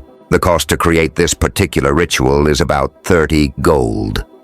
Choking sounds were heard all around, and Dylan's voice wavered as he spat out. You spent $300 to create an 8-hour shelter? Let me amend that. That's what it would have cost if we had bought the core. Joe nodded and explained a bit of what he knew about the component costs. The others looked wonderingly at the luminescent core that Joe handed around to them. So you blew 300 gold and 500 experience? Dylan was even more aghast. What can I say? You guys are worth it. Joe laughed at them as they sent rude hand gestures at him, but they did start to laugh along after a moment. Charisma +1. Nice. But after studying the original ritual, I made this one a bit more efficient, so it only cost about half of what it normally does, which is why the core is still here. You need a magic class in order to mess with the formula, though. Fibbing a bit was better than explaining his class. All right. Thanks to Joe, we have a chance to survive the night. Let's try to sleep and we'll pick up here in the morning. Tiona issued her orders and set up a rotating guard schedule. The group settled onto the packed earth and tried to get what sleep they could with the snuffles and howls of unknown horrors around their place of rest. It wouldn't be a lie to say that everyone was a bit surprised when light peaked above the horizon and they were still alive. Tiona watched shadowy horrors melt into standard monsters and animals. So they all just transform at night? That explains why no one was able to find their burrows or ambush them during the day. Good to know. Though I am surprised, I thought for sure we were the first to sleep outside at night. The deep tone of a huge gong cut her off. Server alert. For the first time, a group of travelers has braved the deep darkness of unprotected night and survived. Each of them gained +1,000 experience and the title In Darkest Night. This is a milestone moment for all travelers. As you have shown yourselves capable of protecting yourselves in the wild, safe zones, such as towns and cities are now available to find, as well as susceptible to night raids by the creatures of darkness. Prepare yourselves, for if you let down your guard through the night, it is likely you will not see morning. The group went pale and looked at each other. Guest shrugged and said what they were all thinking. Oops. Dylan looked at his status screen. Hey, it's a broken title. The others seemed to perk up a bit. Joe spoke up, feeling a bit left out. Broken, as in makes us extra powerful. You wish. Chad intercepted the question. It means the title is only a portion of a full title. It is strong by itself, but you can equip it with another broken title to create a unique saying. You gotta be careful, though. If you don't synergize well, you are left with a cool title that gives a crappy effect. The more fragments you add together, the more powerful the title effects are. At least in theory, Tiona grumped at Chad. It isn't guaranteed because no one has gained enough title fragments to know for sure. Joe nodded along with the explanation and looked at the title for himself. Title: In Darkest Night. Effect: Gain passive skill. Dark vision or +1 to skill if already unlocked, as well as 50% bonus resistance to dark-aligned magic. This title is broken. Combine it with another title to gain additional effects. Bonus effect from the Hidden God. This title proves your commitment toward learning the powers of the Hidden God. Dark magic unlocked. Spell learned. Shadow Spike, Novice Eye. Effect: create a spike from any shadow that impales target. Damage if cast perfectly. 10N, where N is skill level. Dark-aligned magic. Cost: 10N mana. Cooldown: none. But hand gestures must be completed to cast. As you have learned a mage ability, you have unlocked the mage class. Mage class has been absorbed by ritualist class. Would you like to set your public class to mage? Yes? No? Nope? Gonna keep on pretending to be a cleric. Joe looked at the next notification, which was about the experience gained, and felt a sudden rush of energy as he leveled up. Golden energy swirled around him, into him, then exploded away as a supernova effect. He was set gently on the ground as the light vanished, and he looked around to see his teammates looking much refreshed. Back to town then? Gas motioned to the gate that was now standing wide open. Sounds good. Joe looked at his character sheet as they walked towards breakfast. Since he had reached level 4, he didn't get any characteristic points to spend, but his intelligence, wisdom, and perception had all increased. Almost as an afterthought, Joe turned off the full status sheet option, selecting to only see character data, so his view didn't become overly cluttered as they walked. Name: Joe. I'm a healer, I swear. Class: Cleric. Actual Ritualist. Profession: Locked. Level: 4. Experience: 6,153. Experience to next level: 3,147. Hit points: 50 out of 50. Modifier: 50 plus 10 per point of Constitution over 10. Mana: 525 out of 525. Modifier: 12.5 per point of Intelligence, plus 1,000% from Deity. Mana region: 5.25 per second. Modifier: 25 per point of Wisdom. Stamina: 50 out of 50. Modifier: 50 plus 0 plus 0. Characteristic raw score. Modifier: Strength: 7. Modifier: 0.07. Dexterity: 8. Modifier: 0.08. Constitution: 9. Modifier: 0.09. Intelligence: 21. Modifier: 1.21. Wisdom: 21. Modifier: 1.21. Charisma: 13. Modifier: 1.13. Perception: 21. Modifier: 1.21. Luck: 13. Modifier: 1.13. Karmic luck: 0. Not bad for less than a real-world week in-game. Joe looked at all of his stats and decided that he should really start focusing in on his future progression. To this point, he had been reacting instead of his normal method of planning carefully and deciding his future. He had gained 4 more skill points, and while he was interested in becoming a jumping sage, it would likely be better to devote those points to something more immediately useful. They walked through the gates, getting a respectful nod from the guard on duty. Luckily, this early, the streets were practically empty, so they didn't need to worry about upset gamers coming to scream at them.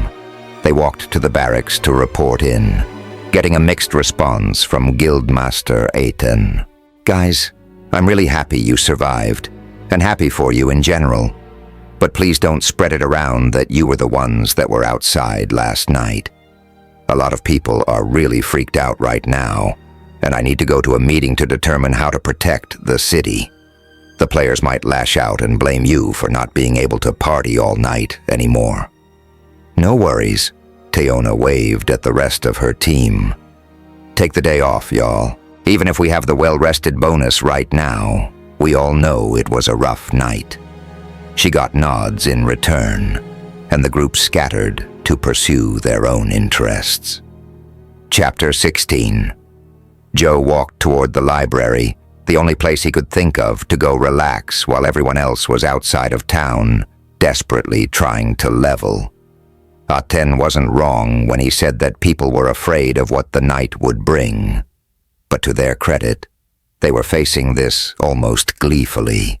Weapons were being forged, armor was getting repaired, and fortifications were being erected. While they may not know what to expect, they were trying to be ready for anything. In classic gamer style, they were ready to throw themselves against overwhelming odds. Walking into the library, Joe was met with a piercing stare from Boris. "Good morning. You level 5 yet?" Boris cut straight to the point. "That why you are here?" "Not yet," Joe cheerfully responded.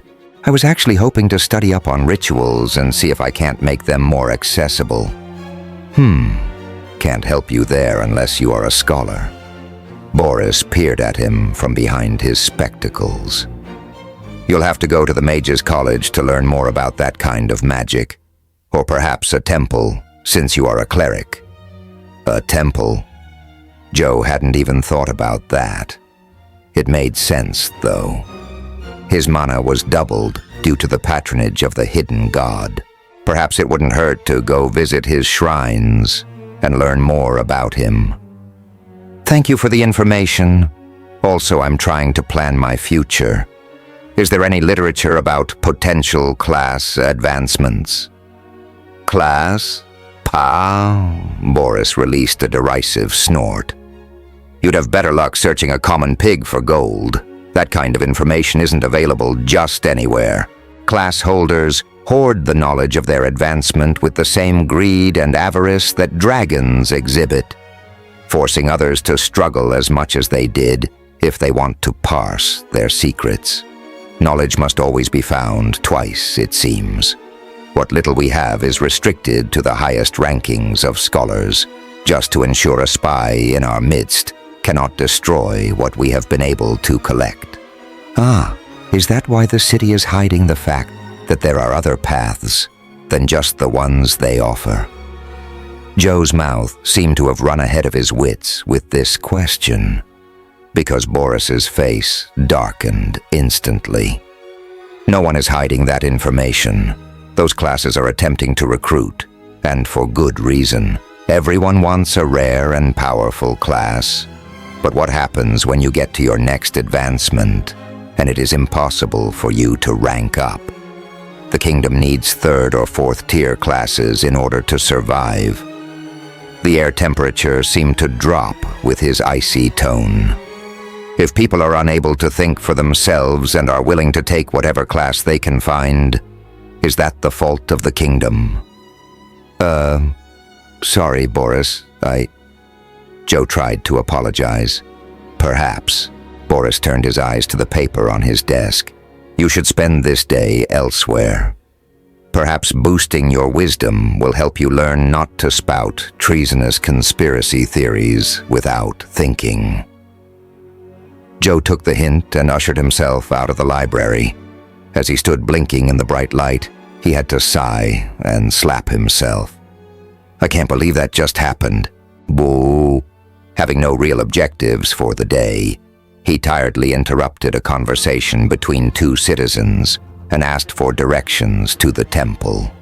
A somewhat unfriendly person pointed off into the distance, and the people hurriedly walked away. Joe trudged over to the temple area and was astounded by the size and complexity of the building. For such a small-seeming building, it seemed to stretch a huge distance. The room was dazzlingly bright at one end and filled with impenetrable darkness at the other. Hundreds of shrines and statues of varying size and ornateness filled the open space. Seeing another person nearby, Joe inquired about how to navigate the place. "Who's you off to worship?" Joe winced as the excessively hairy man loudly scratched at the underside of his arm. "I'm not sure of his name, but he is a neutral god of—" Sure. A meaty finger pointed at the north end of the building, then the south, east, and west. North for good, south for evil, east for darkness, west for light. The more well-known or powerful your god, the more ornate their shrine. Have fun. Joe stood nonplussed as the man walked away. Looking around indecisively, he wandered toward the center of the building. Neutral alignment, dark, and water. Joe mumbled as he stared at the shrines he was passing. In the exact center of the room was what must have been the 4 purely elemental deities. Neutral and without darkness or light, their altars were grand and incredibly ornate. Most of the people walking around the building were either going toward or away from these particular shrines, looking at each other with distaste whenever their paths crossed. Strange. Joe would have thought that people under the same banner would be friendly toward their fellow parishioners. He decided to stay on task. He wasn't here to parse the interpersonal relationships of others. Joe was here to find answers. Stopping at an empty space where a shrine should be, he looked down at the tile on the floor. It had a few simple carvings on it, but otherwise it appeared that there was nothing to be found. Joe stepped forward, kneeling on what he was sure was the hidden god's space. "Hello?"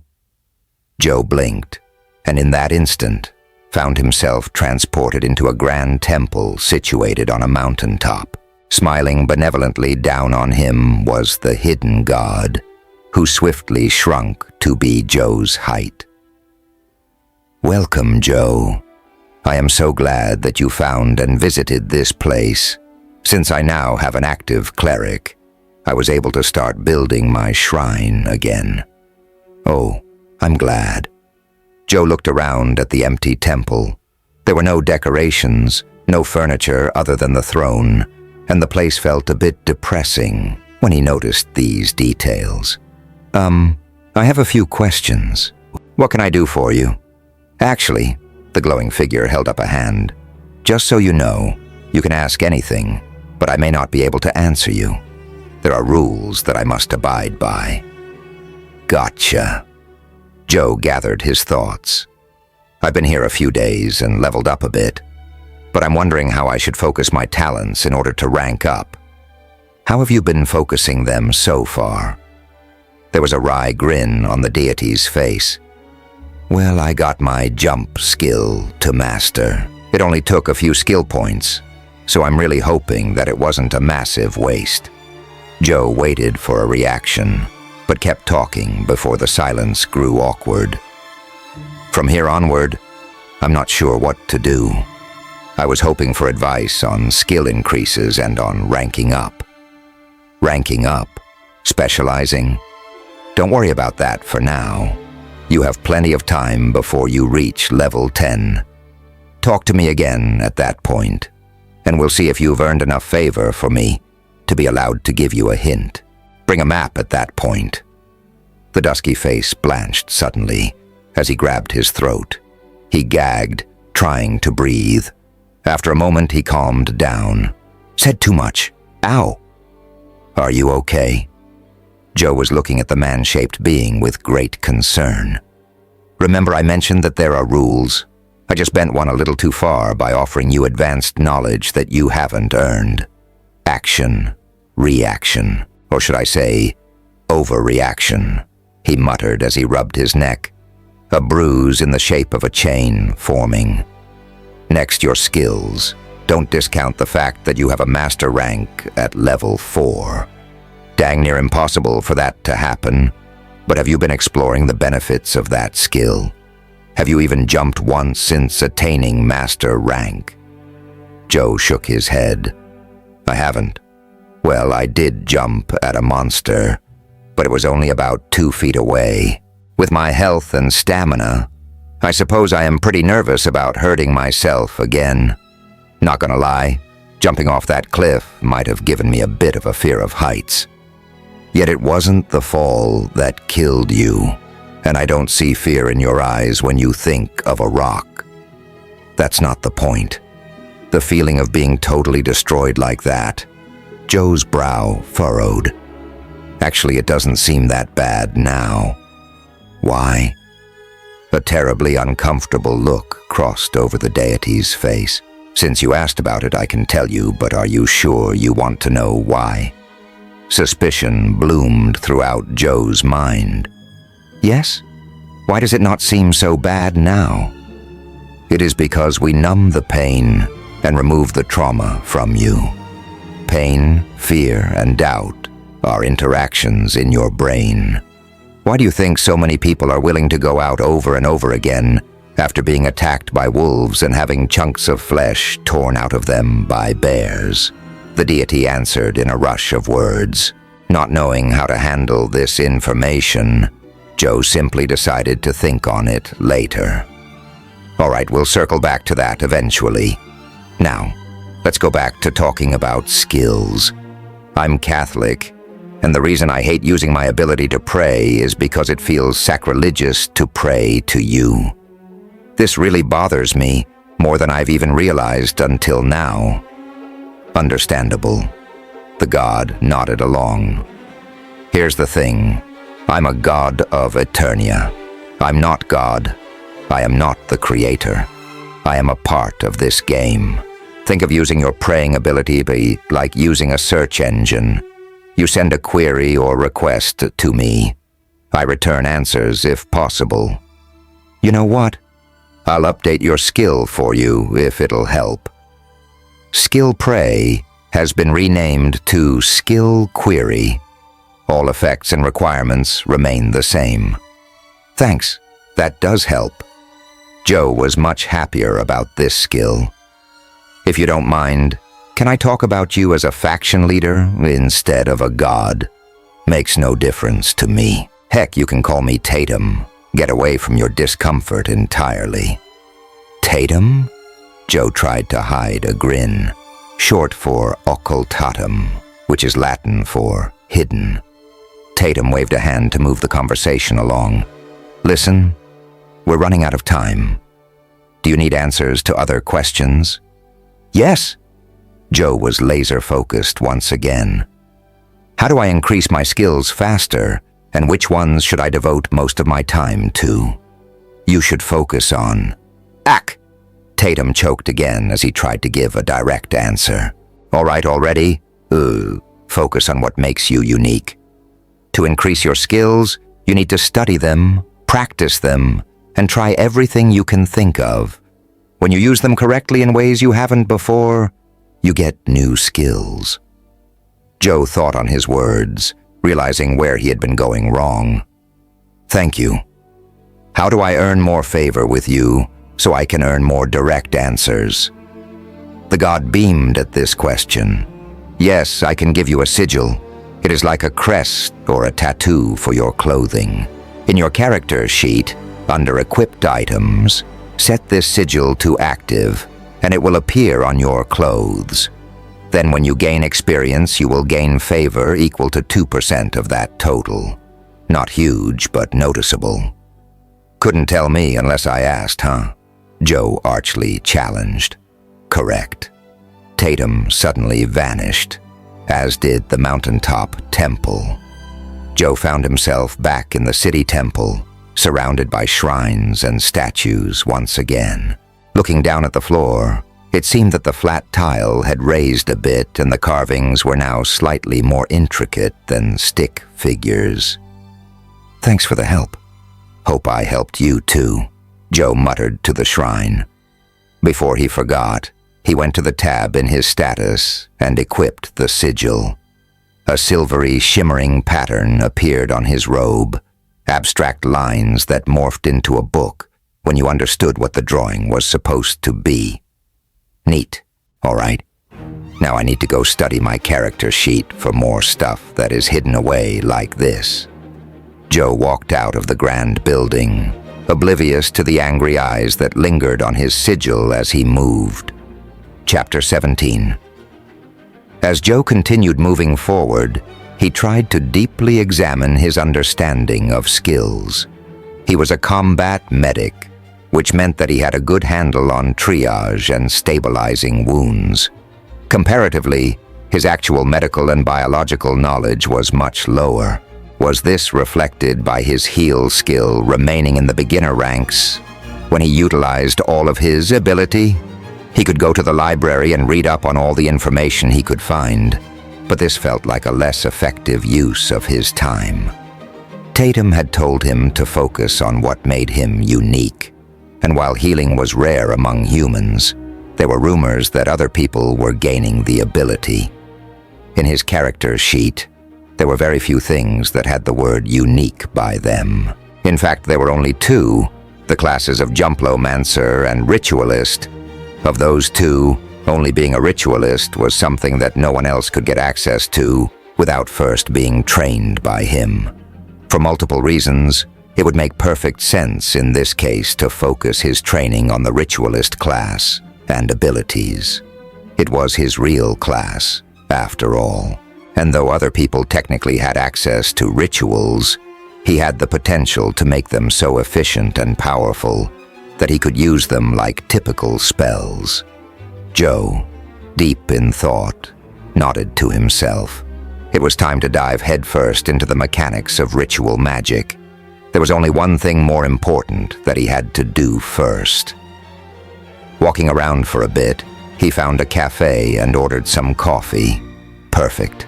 All set to parse out the mysteries of the universe. Pulling out his book of beginner rituals, he began working to try and understand why they required certain components. Blood or hair was an easy one. It helped the ritual target a specific person or base itself off of their stats, like with the Predator's territory ritual. Silver was a little less obvious to him. Knowing that it was conductive to electricity wasn't very helpful, since Joe was fairly certain that the ritual wasn't battery-operated. Perhaps it had something to do with the purity of silver. Skill rank increased. Ritual magic. Novice 2. Learn everything. Well, that answered that question. Was it really so easy to gain ranks in skills? He supposed it was understandable. This was an academic study more than anything else.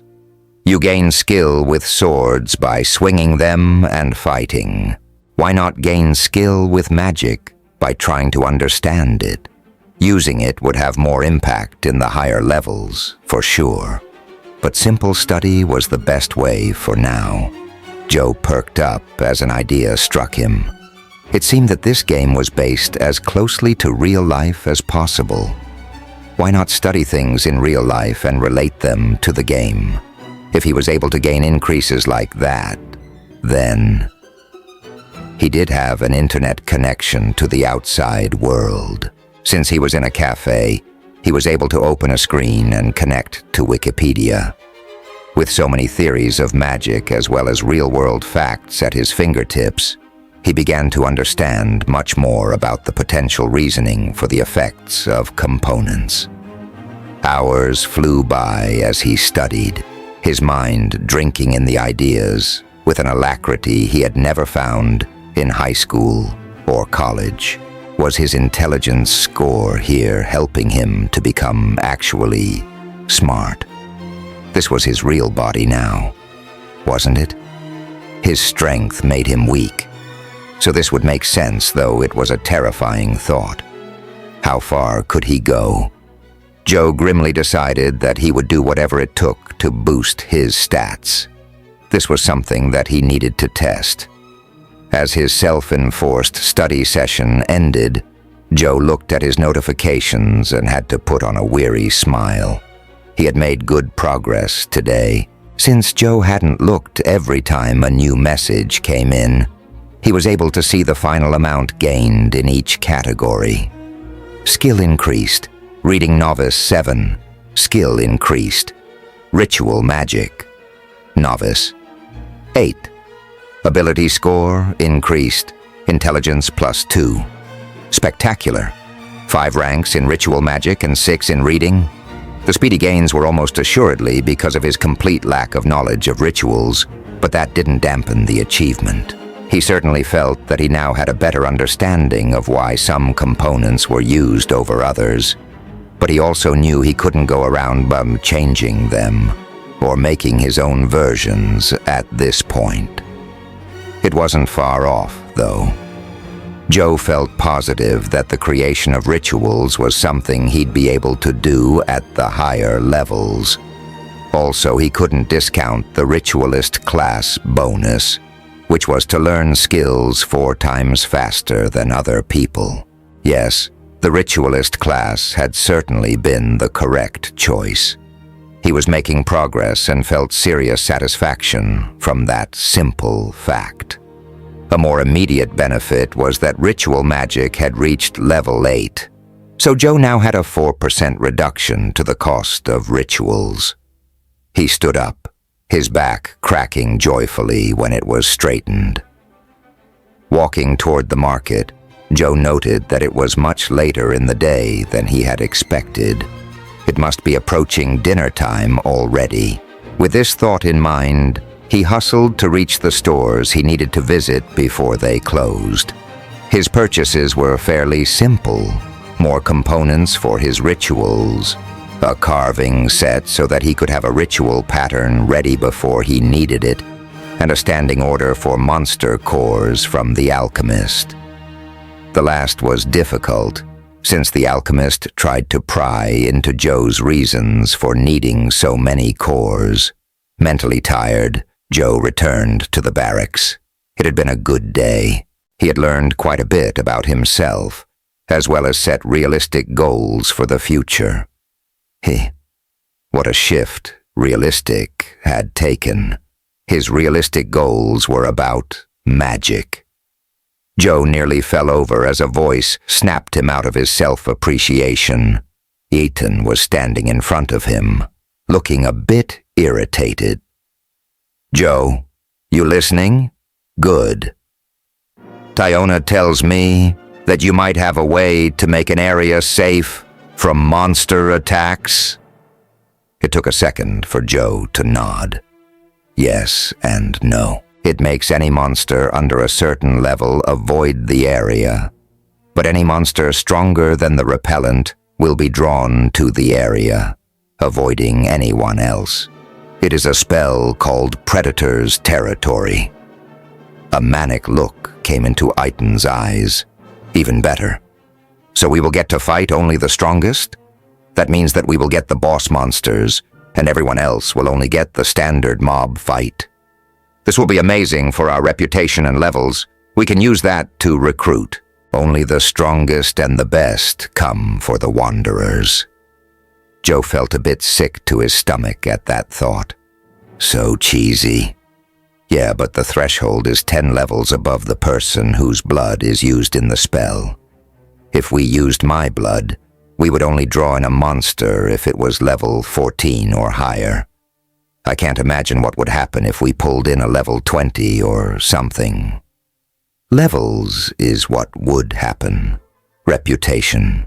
I can picture it now. The Wanderers versus a raid boss in the center of the capital city. Ethan was unconsciously gripping his sword and slowly drawing it, bloodlust pouring off of him. But Joe tried to think of some way to reason with this battle maniac. If it gets to us here, it means it either got through the wall or can fly. Eitan cocked his head to the side. Good call. I'll make sure our archers are on duty tonight. Oh, and we even have a first-level mage now. Congrats. You aren't the only magical person in the guild anymore. Really? How did he get the mage class? Joe leaned in. He wanted to hear every detail since the details of the class were so sparse. She went through classes at the Mages College. We sponsored her so that she could afford it, and I gotta tell you, I really hope her magic is going to be as useful as we need it to be. That place was not cheap. Iton grumbled a bit about this fact. Hopefully, we can pay off the loan before the interest breaks us. Speaking of costs, if you want me to run that spell every night, I will need some components. Those aren't cheap, either. Joe listed everything he needed, and Iton winced, but nodded while he explained. Gotcha. I'll get us a large stash of those. We won't be able to use the spell every night, but when we see something interesting that we want to fight, or if we need a break, I'll ask you to set it up. That work for you? Since it is such a huge imposition, we can call this your guild dues instead of making you pay a percentage of your income. Sounds good. Dues? You tax guild members? Joe's hand twitched toward his coin purse. Have to. Iton waved a hand at the building they were staying in. You think room and board is free? Nah. Plus, we need to buy work contracts. Then we get reimbursed and paid upon completion. Guild quests cost a couple hundred gold just to accept. That's why the competition is so fierce. Set it up for tonight, then. Joe was very interested in keeping his money in his own pocket. No, let's wait and see what sort of trouble the city is in for tonight. I'll see if we can get a box, of course, for the guild to use. A few craftsmen have already brought it up. Iton waved goodbye and went off to attend to his other duties. Joe decided to eat dinner, afterwards sitting down and beginning to carve the patterns needed for various rituals. He didn't need to make too many. This was the only component of the ritual that wasn't consumed by activation, so he could reuse successful carvings. Some of the symbols were very easy, such as the star enclosed by a circle, or the double circle needed for Predator's territory. The issue arose as the rituals began to have more effects. The patterns became far more intricate than his dexterity allowed him to create. Skill gained. Carving. Novice 1. Are you either an artist, bored, or in your 70s? Then carving is the skill for you. Each skill level increases accuracy of carving by 1%, as well as decreasing time to finish by 1%. Joe looked at the pattern he had been trying to create in dismay. It had been intended as a pattern with graceful, swooping lines, but the final product was destined for the trash can, perhaps kindling for a fire. The wood had chipped and splintered. The graceful lines instead consisted of hard angles, and it was overall poorly done. He sighed regretfully. Perhaps it would be better to have an artist create these patterns for him. Joe's perception was excellent, and although he was able to easily find the flaws in the work, his dexterity left him essentially childlike in his attempt at artistry. Yet another thing he would need to delegate until he was able to improve himself. Perhaps it would be better to work with the rituals he was able to complete. For instance, Iton had wanted to have the area ready for the ritual tonight, if needed, though he said not to activate it. The ritual would need to encompass the entire barracks, which meant that he needed to get a double circle drawn around the entire structure. Seeing as they were in a temporary dwelling and the ground was stone, carving a double circle was impossible. Perhaps paint would be the best substance to use. Joe asked around, but no one in the area had anywhere near the amount of paint that would be needed, and by now, the shops were closed.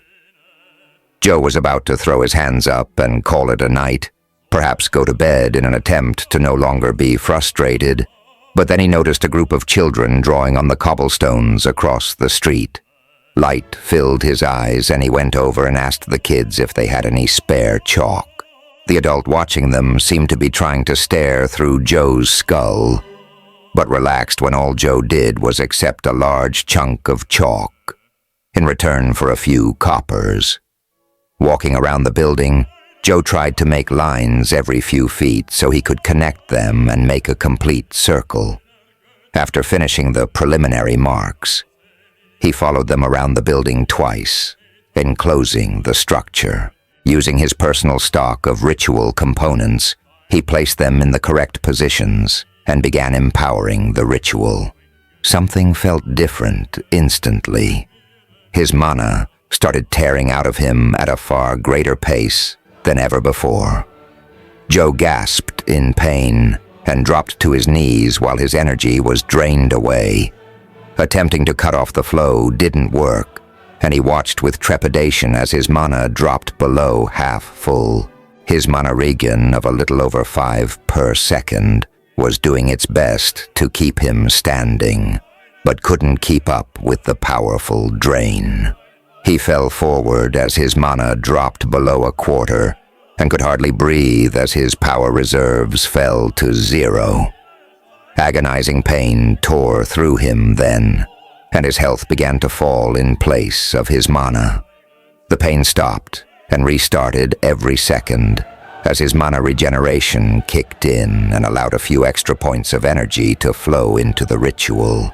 His health fell all the way to 15 points before the ritual finally had enough mana to satisfy itself. As his pool of power began to slowly recover, Joe wheezed, coughing noisily as he sat up. With a trembling hand, he pulled up and looked at the notifications, which now appeared as a combat log. Ritual Predator's territory initiated. Caution, missing component, blood. Caution, ritual size, larger than recommended for a single person to perform. Caution, ritual pattern is malformed. Calculating added requirements due to issues. Plus 200 mana required. Mana drain increased. Insufficient mana drawing from health pool. Blood added to ritual via damage to Joe. Minus 100 mana required. Ritual complete. Activate ritual now? Yes or no? Joe selected no with a sour expression. The chalk surrounding the building took on a red glow, which interested Joe enough that he tried to rub some of it away. It didn't budge or scrape off, so Joe felt confident that it would remain until it was activated. Looking at the notifications, Joe snarled into the empty air. So it starts pulling from your health pool unless you have enough mana. I never saw that mentioned anywhere. I won't be forgetting this anytime soon. Stupid, never-explained magic. Wisdom +1. Skill increase, ritual magic, novice 9. He snorted at the new notification. Now I feel like someone is just messing with me. Ritual ready to go. Body and mental power drained. Joe gave himself over to his exhaustion and went to bed. Chapter 18. Waking up the next morning without having to fight anything or have anything trying to kill him felt almost anticlimactic. Joe stumbled out of the rock-hard bed he called his own and owlishly stared at anyone who came too close. Imagine his surprise when a pink and blue-haired girl plopped down across from him and gave him a brilliant smile. "Hi there, I'm Tara. Are you the other magic user in the guild?" "Mm-hmm," Joe grunted as he tried to adjust his eyes to her eye-damaging color choices. She basically shimmered, and he hoped she was just wearing glitter, and it wasn't somehow part of her character. Her hair was pink with blue highlights, and her eyes were bright green. Joe, very used to the modest colors he normally wore, thought she looked a bit like a parrot. Awesome. Her enthusiastic tone made everyone in the room, who was not a morning person, wince theatrically. "I just got back from an awesome 10K jog, and I was hoping to see someone else before magic." "You're a cleric, right?" How does healing magic work compared to elemental magic? Can I watch you do a few spells or something?" Joe thought very hard, but could not come up with any real reason to deny this request. He looked around the room until he saw someone holding their head in pain. Motioning them over, Joe used cleanse on them, curing their hangover and sending them on their way. He looked over at Tara, expecting her to be excited, but she was just looking at him with her eyebrows raised disdainfully. Really? You don't direct the mana or work to control it? She looked him up and down. I didn't think you were on a mental keyboard. You look like you're actually coffee deprived. What are you talking about? Joe was shocked into answering her. Of course I controlled that spell. Didn't you just see me direct it through his entire body? Yeah, sure. But I meant you didn't control the way your mana left your body. I mean, seriously, if you already have the mana channels, why not use them? Tara seemed confused by Joe's non-reaction. You don't have them? Oh my God. Using any amount of mana at all must, exhaust you. You can seriously hurt yourself like that. I have no idea what you're talking about, Joe informed her firmly. Her Valley Girl way of speech was grating on his nerves, and he wanted her to either get to the point or go away. Wow, you are so lucky I came along to this guild. Tara flipped her hair over her shoulder and smiled happily. Let's get you learned. You have a mana pool and mana channels. If you use a spell without directing the power through the channels, sure, it is faster, but you get tired and sore really fast, right? A few of her words resonated with Joe. So if I had a huge mana pool and used all of it at once, you'd probably hurl or pass out. Maybe bleed all over the place or something. Tara smirked at him smugly. Guess what, though? I can teach you how to fix yourself. I am a licensed mage, after all. You need a license? Joe nearly choked on his coffee as he took a long drink. Right? Whatevs, though. Let's get started. Tara grabbed both his hands and leaned toward him. Joe's face turned crimson as a few people in the room whistled at them. Okay, where's your pool of mana?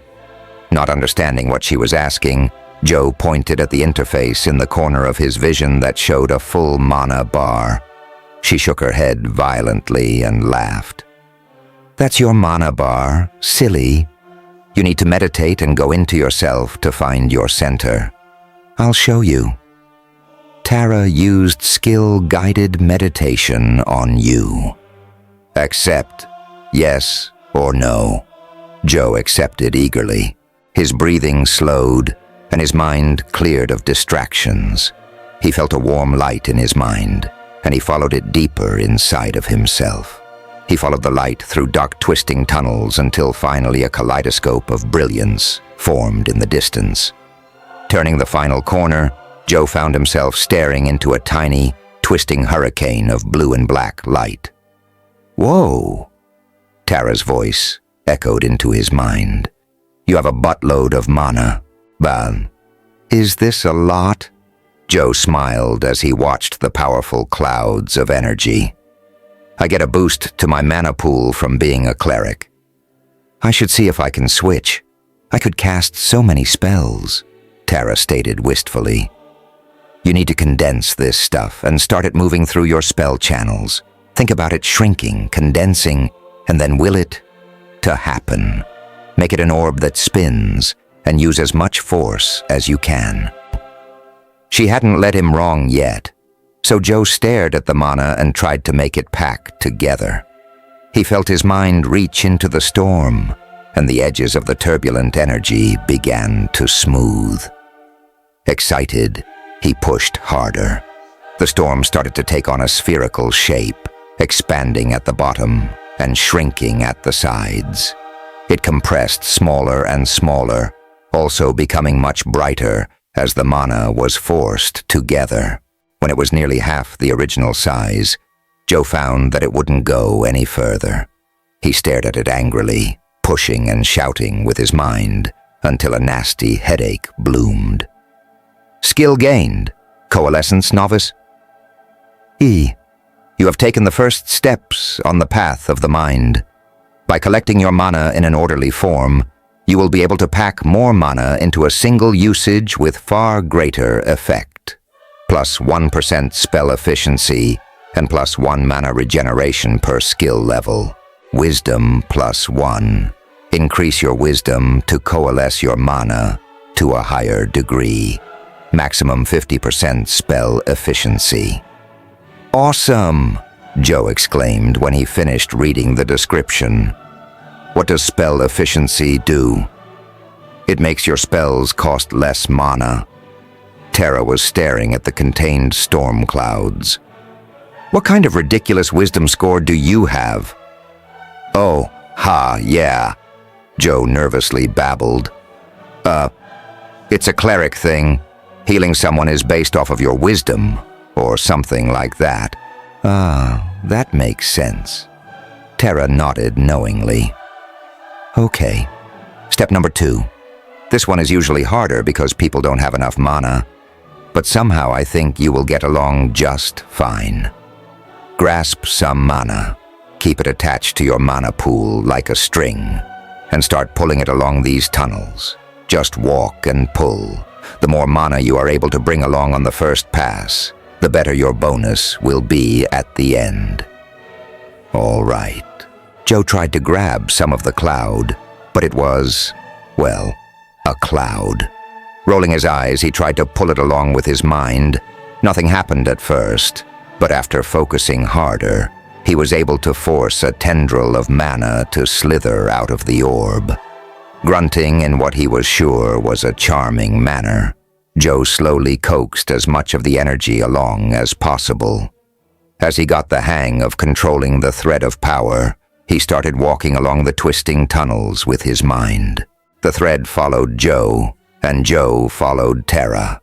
He was very lucky that she knew where to go, else he would have been lost a dozen times over. Looking back, a trail of light followed Joe as far as he could see. He turned another corner, and his mana pool was back in sight. "Are we lost?" Joe asked Tara a bit reproachfully. "Where did you think we were going?" Her voice was confused. "Now just reconnect the mana to the pool, and you're done." "Oh, sorry about that. I thought we were... Actually, I had no idea what to expect." Joe stepped forward and directed the energy back into the pool. As it connected, mana began to pulse along the line, and another message appeared in his view. Skill gained, mana manipulation, novice I. Where others are content to throw unseemly amounts of power into a spell, swiftly fueling their own destruction, you use a lighter touch. 30% mana, plus 1% mana, and plus 1% spell efficiency per skill level. Maximum 25% efficiency, intelligence plus 1. Duh. Joe's face moved from confusion to shock to outrage.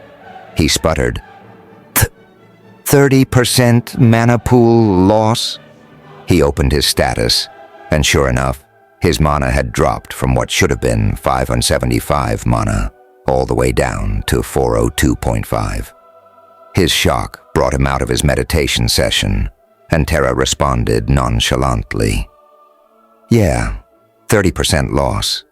It's rough, but you start increasing your mana pool at the student rank, and if you make it to Sage, you can get it up to like a 70% mana boost.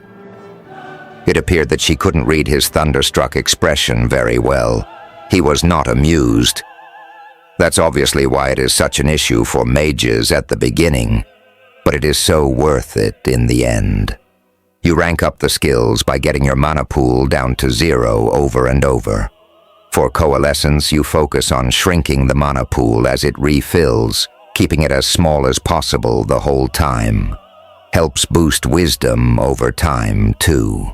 For mana manipulation, you work your power to use that open channel while you cast. You gotta make it stay on that path. Try it. It's way easier to understand it that way. Joe wanted to be upset, but he swallowed his frustration and cast a ranged heal on a random passerby. Casting using the mana channel was a strange feeling, but he also instantly felt the difference. Instead of only seeing the effect after casting, he could now feel the power flow along his body. It was similar to grabbing a live wire a kind of tightening that forced his body to respond. A ball of water splashed on the lady passing.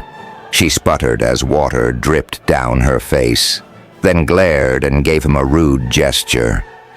Whoops! That was the server. Joe suddenly felt the need to leave a really good tip. The more mana that passes along the channel, the wider it'll grow. At its max size, it'll bump open a new one. When you have all 7 open, you are a Sage-ranked mana manipulator. Terra seemed to have stars in her eyes. Actually, with the burning ambition he could see, Joe thought that a forest fire was a more accurate representation. Seriously, I know I'm grumpy, but thank you for teaching me these skills. Joe nodded at her and pushed his cold coffee away. Is there anything I can do to repay the favor?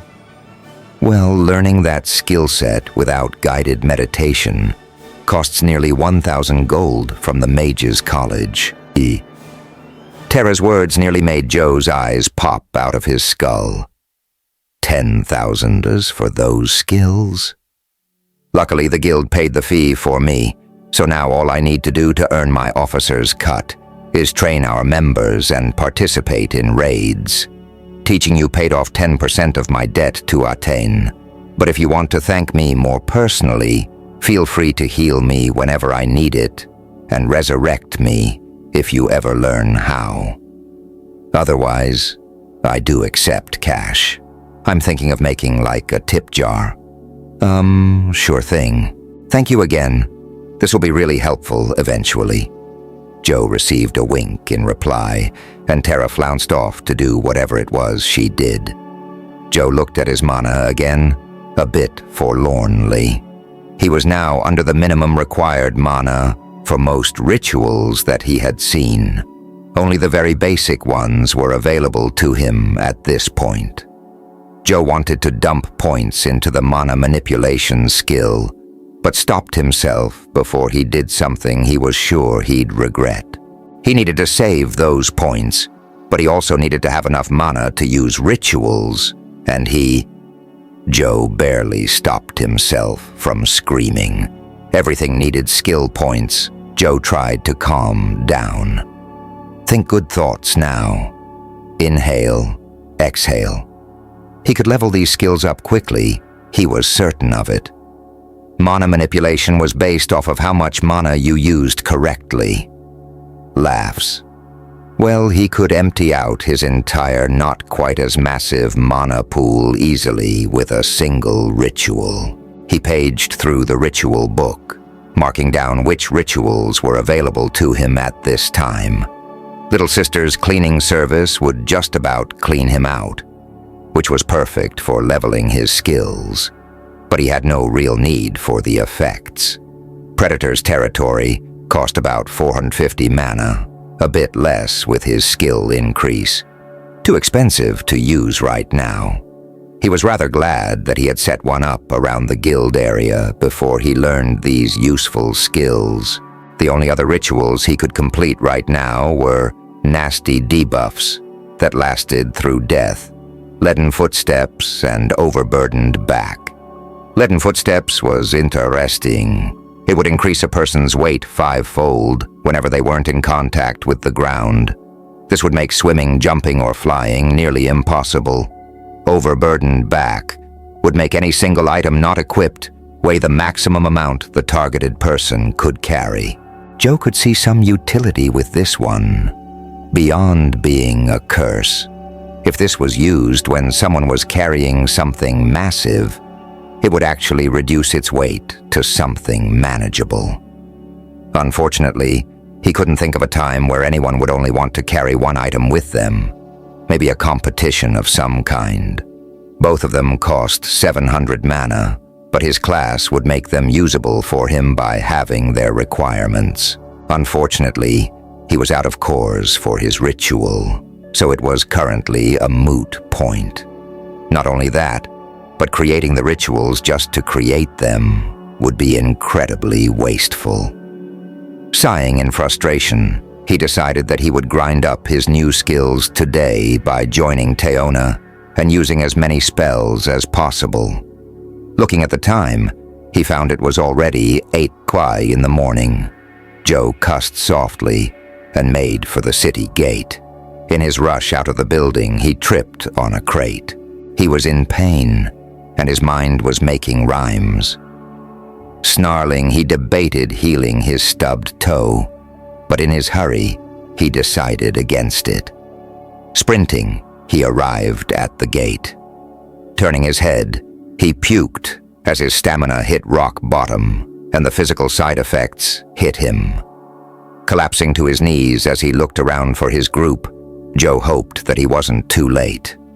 As it happened, they were just walking up and looking at him with great concern. Dang it. He explained his morning between gasps and about how he lost track of time.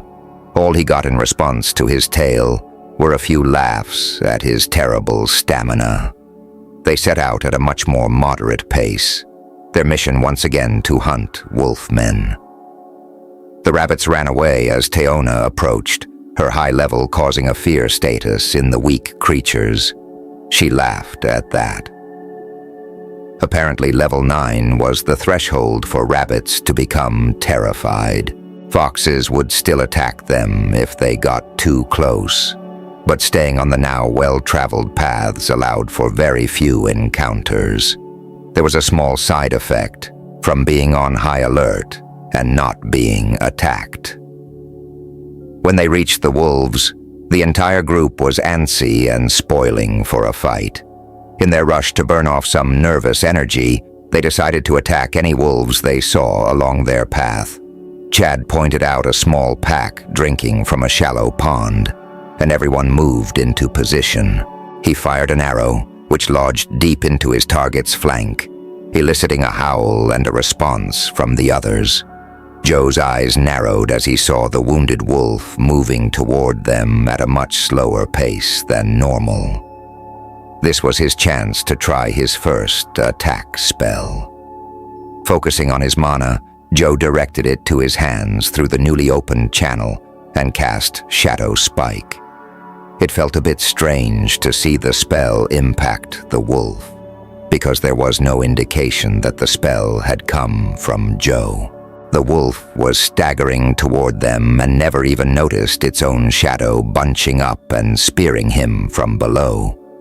The shadow returned to its normal form, and the wolf's entrails poured through the gaping hole. Joe was almost ecstatic about how effective the spell had been, but a touch of sleepiness made his mind a bit fuzzy from the spell cost. Since it was a mage spell, and he was playing as a cleric, the spell cost 50 mana for being a non-class ability. Well, technically, the spell cost 49, 5 mana because of the 1% spell efficiency from his new skills. Still, it took 1/8 of his total mana to cast that spell a single time. Before condensing and directing his mana, using that much power at once had caused a serious wave of fatigue. Thinking it through, he found that he had no real complaints. The spell was spectacularly effective, and even the huge mana cost would be good for increasing his manipulation skill. A touch of sleepiness? That was manageable. Joe was torn out of his self-analysis by a scream of pain almost directly in his ear. Teona's wrist had been caught by the pack alpha, rendering her sword useless as the canine shook her brutally. Her sword clattered against a rock as she dropped it, and the wolf was able to throw her body to the ground. The snarling beast lunged at her neck, and Joe saw that there was no one near enough to help her. He made the gesture needed to cast Shadow Spike, and felt his mental energy drain once again. Joe's hands hadn't been very accurate with the rushed motions, so even though the spell fired off properly, it drained almost 50% more mana and seemed far weaker than it should have been. He shook his head to clear out the sudden cobwebs, watching the results of his action. The shadow had lurched up from underneath the animal, impaling him as he leapt for Teona. He landed on her, and the flat base of the short-lived cone-shaped spike used the impact of their bodies to drive deeper into the chest of the meaty creature. It thrashed for a moment, but fell still as it bled out. Teona needed to wait for rescue as the horse-sized body started to crush her. Her wrist was obviously damaged, possibly broken, and she was in great pain. When the last of the animals fell, a far easier task without the Alpha guiding them, Dylan was able to push the creature over without it further injuring the already wounded woman. Joe hadn't been idle. He had begun healing his party leader as soon as he could get access to her. The heavy body had been inflicting minor crushing damage every second, but the amount of health being taken was fairly small. He was confused. For some reason, he wasn't able to bring Teona past 3/4 health. When the wolf was off of her, he found that the bones in her wrist hadn't been able to set. He pulled her hand into the correct configuration and healed her again. This time, her health reached full. Oh, thank goodness. It was just a major sprain, puncture wounds, and dislocation. Her constitution and strength must be massive. Thanks for the healing.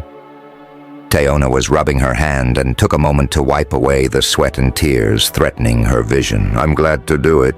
For some reason, I wasn't able to set your bones with magic. Joe was searching his memory for any time he had healed a bone, but he realized that he hadn't needed to fix any of them, mainly because magical healing was a rarity, so people were fairly good at setting bones and performing first aid. Their bones healed pretty fast in this magical world, and he now realized that he had only ever fixed various flesh wounds. In fact, the only time that he had healed serious organ damage or broken bones was when he had fallen off a cliff and splattered all over the stone below. Was he able to heal himself to a greater degree than he was able to heal others? Not surprising. You'll get there. Teona was standing, and it was obvious to Joe that the trauma of the fight was already vanishing from her memory. He shuddered a bit at the intrusion into their minds. What is surprising is how the wolf died.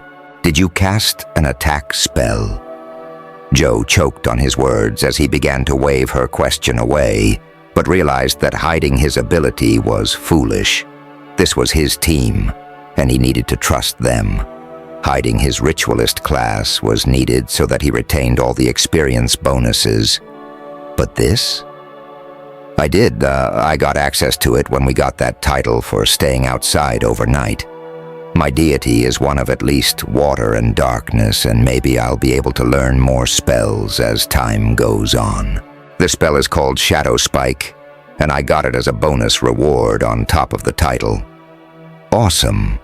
Now we have 2 ranged damage dealers, so we can take on tougher enemies.